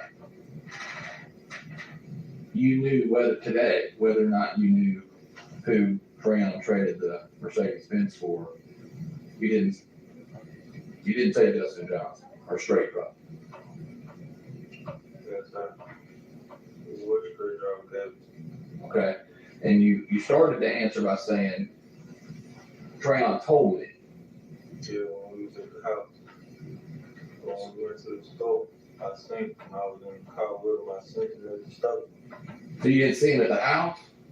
No, tree, I just told us this was his water. When he got in and he found the tree on. Okay. So you're saying that Treon, you were there, though, no question. No question, I ain't So how many times have you been interviewed by law enforcement before today? too many times. 2 minutes. In relation to this investigation, if that narrows it down any for you, is it still too many times? Or are you just saying one time's too many? One time, too many. Fair enough. So you've at least been interviewed twice, right? Yes, sir. And then you even got spoken to right before you came on the stand by the state, correct? And the first time you talked to law enforcement was on November 23rd, 2021 about this. Do you remember that? Yes, sir. And you told this jury today you had no idea that Mercedes-Benz was stolen. No, sir. Now that just isn't true. And you know it's not true, right? I've been in it, it was stolen. Okay. What's Trayon do for a living? I can't say it. I mean, did he have a job that you knew of where he could afford a Benz? Yes, sir. He did. What'd he do? Work at a coffee truck place. Okay. What? I mean, you worked with Trayon when he carjacked it a couple of weeks before. I mean, you and him are tight, right? Yes, sir. If I would have been there, I would have said, you know, I was, You weren't there? no, sir. And you just, I mean, how long you known Trayon? My whole life. You known him your whole life. Yes, sir. He works at a garbage company, Yes, sir. right? He's driving a Benz. How long had he had the Benz? I can't tell you. I mean, you hung out with him almost every day, didn't you? No, sir. You ain't trying to pick me up when I need a ride. Did you need a ride the night you say you went over and traded the Benz? Yes, sir. Where were you going? Off Redwood in a mile. And Trayon was just taking you. Yes, sir. Well, what did you think when he was going to trade his nice bought and paid for Mercedes Benz for an Infiniti Q40? Yes, it did. So what I thought. Let me ask you this. For Trayon and you riding around this Benz that you thought he bought and paid for, didn't carjack to get it. What did you think when he was riding around with 2 pistols and a Draco in the back? Takes. It's a minute. Because that's what he had, right? A Draco style assault rifle. I can't tell. I just know he had some type of weapon. Well, you called it a Draco when you interviewed with law enforcement, Yeah, it should be. right? So that's what it was. And some pistols, right? It was a lot more than it was Pentagon in the car. And that's what you and Trayon were riding around with. Yes, sir.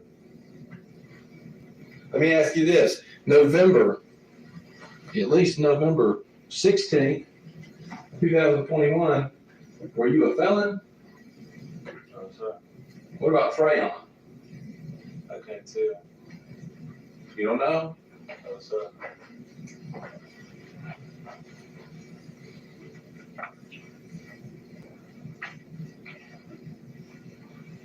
Well, when you get to Bradley that night,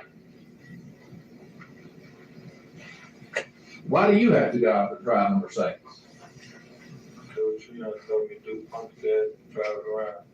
And I didn't even know we was going to give it to the truck. I just know when we came around, I got done pumping gas, we all pulled off, came back around through the store again, and we gave it to him. I didn't know why, I didn't know what he did it for, this is no good. And the only time you've been in the car was that night? That Mercedes? No, sir. You been in it before? How many times? Twice, 3 times, just wanted to pick a ride, and I called 3 times. What about, did you ever have to get anything out of the trunk for him? Or did you just get in the front seats and, in the passenger seat, in and out? Yeah, my wallet, You had to get your wallet out of the trunk? yeah, no, it wasn't in the trunk, it was in the car. Okay. What about the trunk? Did you ever go in the trunk? No, sir. Never went in the trunk? No, sir. Never touched the trunk? No, sir.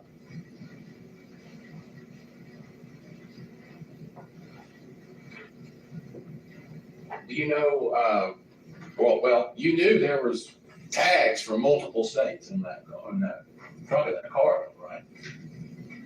No, sir. Got any change of tags that night? No, sir. I Okay. have no idea what the tag was trying to do. I didn't even know nothing about it. One thing I did was get in the car and go places that I wanted to take.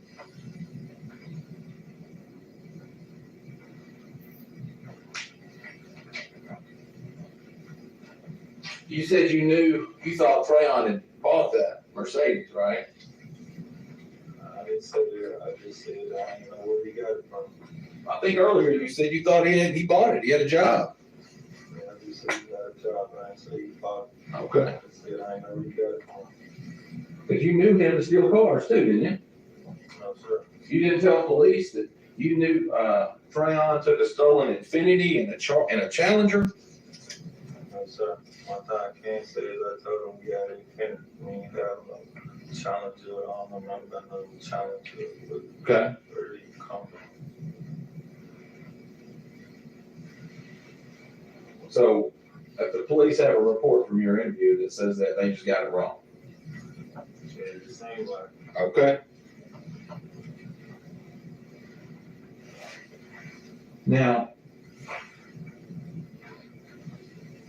when you first got interviewed by the cops in this case, you told them you'd never been in that Mercedes, right? One time I told him I'd never been in the Mercedes when Dolph died. I didn't have no idea what happened. I told him I was in the Mercedes, but it's only to get around. It's all I told him.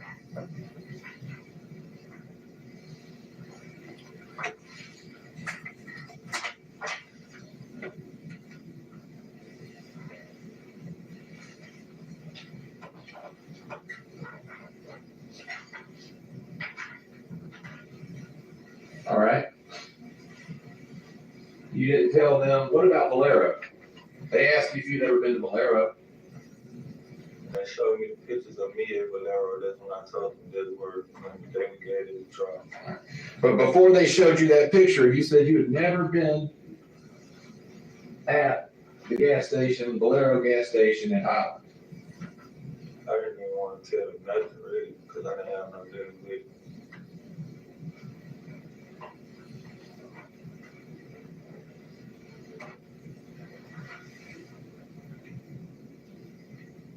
You even were shown a picture of yourself pumping gas and said you didn't know who that person was, right? Yes, sir.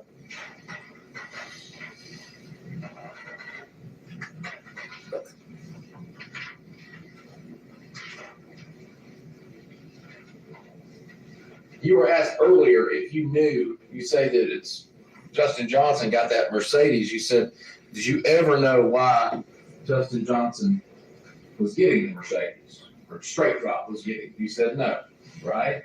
Yes, sir. But that's not what you told the police when you were interviewed again on November 29, 2001. Right? Interrogated me. And during your questioning, interrogation, whatever you want to call it, you told them that Drop said he needed the Mercedes-Benz to slide up on his baby mama. This was the comment was when he got it for sure. All right. So earlier you said you were asked directly, did he ever tell you why he needed it, why he wanted it, what he was going to do with it? So the comment he made. Okay. So he, according to you, he did tell you. He told me that just the comment that we made. I wasn't in none of their business. I don't know now one of them, so I wasn't in their business. I was just sitting in the car doing what I was doing. And this person you're saying Straight Drop during this interaction, what did you see him do at Valero? Get in the car. When we got there, we got some gas. After we got some gas, we were tread in the Audi and the Infiniti and the Benz. We got done getting some gas, we rolled out, we came back through the store lot at the air pump, and that's when we traded the car.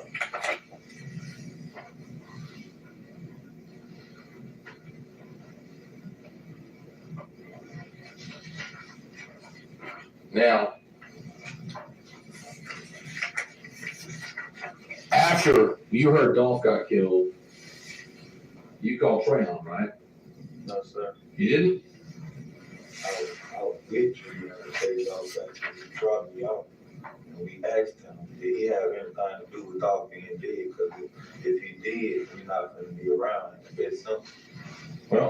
Well, you told detectives that you had a conversation with Trayon after the homicide and stated that you called him. No, sir. That's not true? I was with him on the day of, he dropped me off in Raleigh and then he finished. All right.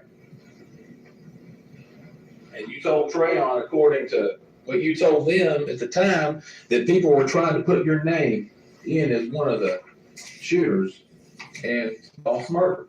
Yeah, so for sure. When was this conversation?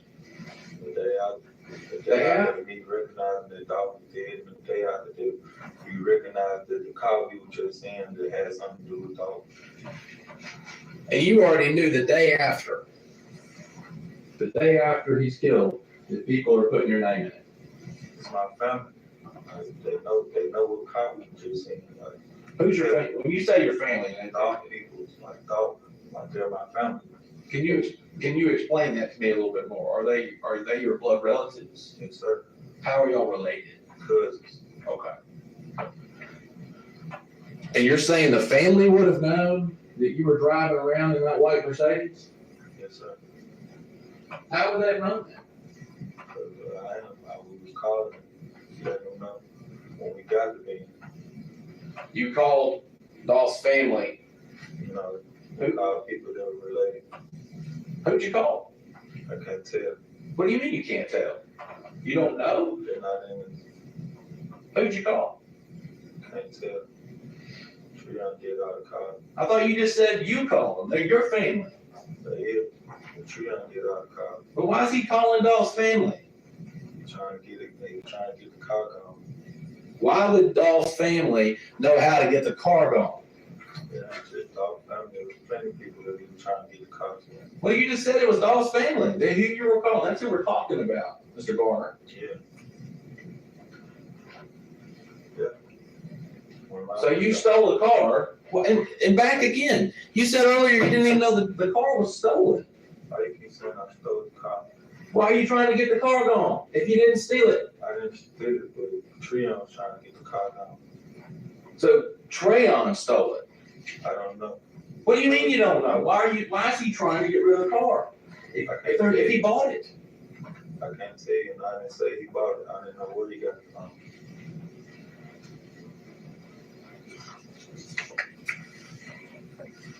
So you're in a car, however Trayon got it. That you're calling, you say, Dolph's family before he's killed to try to get rid of the car for whatever reason. It was way before Dolph was even in line with dealing with Dolph. Like, we've been trying to get the car down. Like, it was way before it didn't have nothing to do the day of, the day after, the day before, nothing. It was way before when he picked me up. The first time he picked me up, he was trying to get the car down. I didn't get in his business. It's not my business. I'm just getting in here to get a ride. What's way before? Let's start there. It was way before Dolph was killed. Yeah. How far before? About a week or so. All right, and you're saying that's way before. Yes. But Trayon, according to you, is calling Dolph's family. And Trayon's not related to Dolph too, is he? It's just not Dolph family. You gotta realize everybody grew up with each other. So everybody know everybody. It's Memphis. Everybody know everybody. Well, Carl. sorry, I'll let you finish. When he got done calling them, they didn't want to get it. They didn't have nothing to do with it. So I guess he did what he did. Gave it a drop. I don't know. I can't tell you why he gave him what he did for him. But you're concerned immediately when Dolph ends up murdered because you know that you or Trayon, one of the two of you, has reached out to Dolph's family and tried to unload a white Mercedes. Right?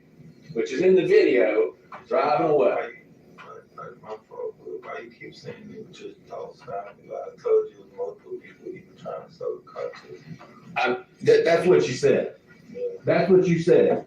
You won't tell us who it was. I've asked you that too. I wouldn't do that. They have nothing to do with it. You said it's about me giving the car to the truck. I ain't have nothing to do with it. unfortunately, you don't get to pick and choose, Mr. Garner, on what you answer and what you don't. The judge gets to decide that, not you. Yes, sir.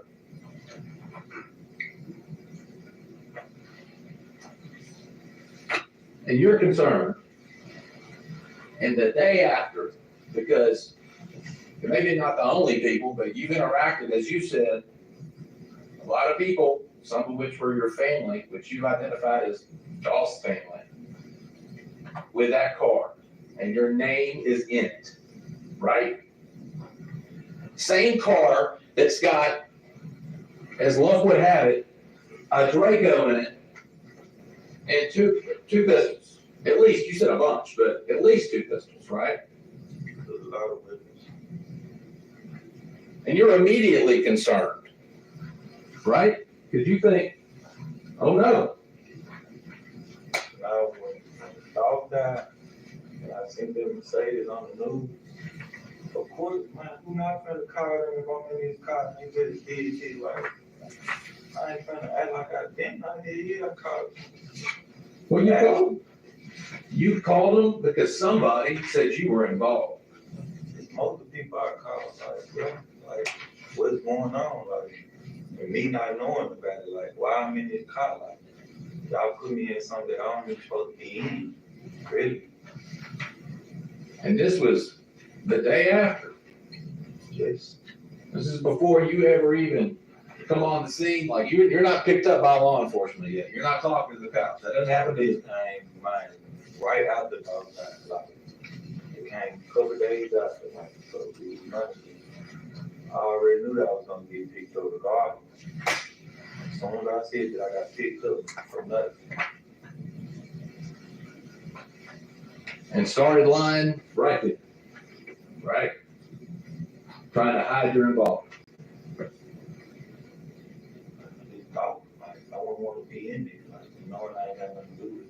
The one over there, it was for real, like, I ain't have nothing to do with it, it ain't no lie. I don't, so why would I go tell them something that I don't have nothing to do with? I don't have nothing to do with it. Samara, we learned today you've had quite a bit to do. That's all the questions I have. Redirect. I have no further questions. That's right. Hold on.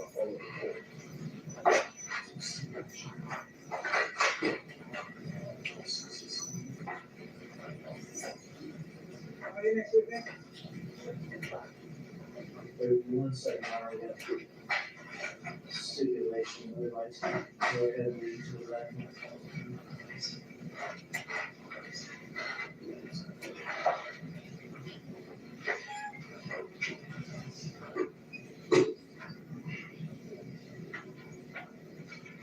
We're going to get the stipulation read to the record, and then you get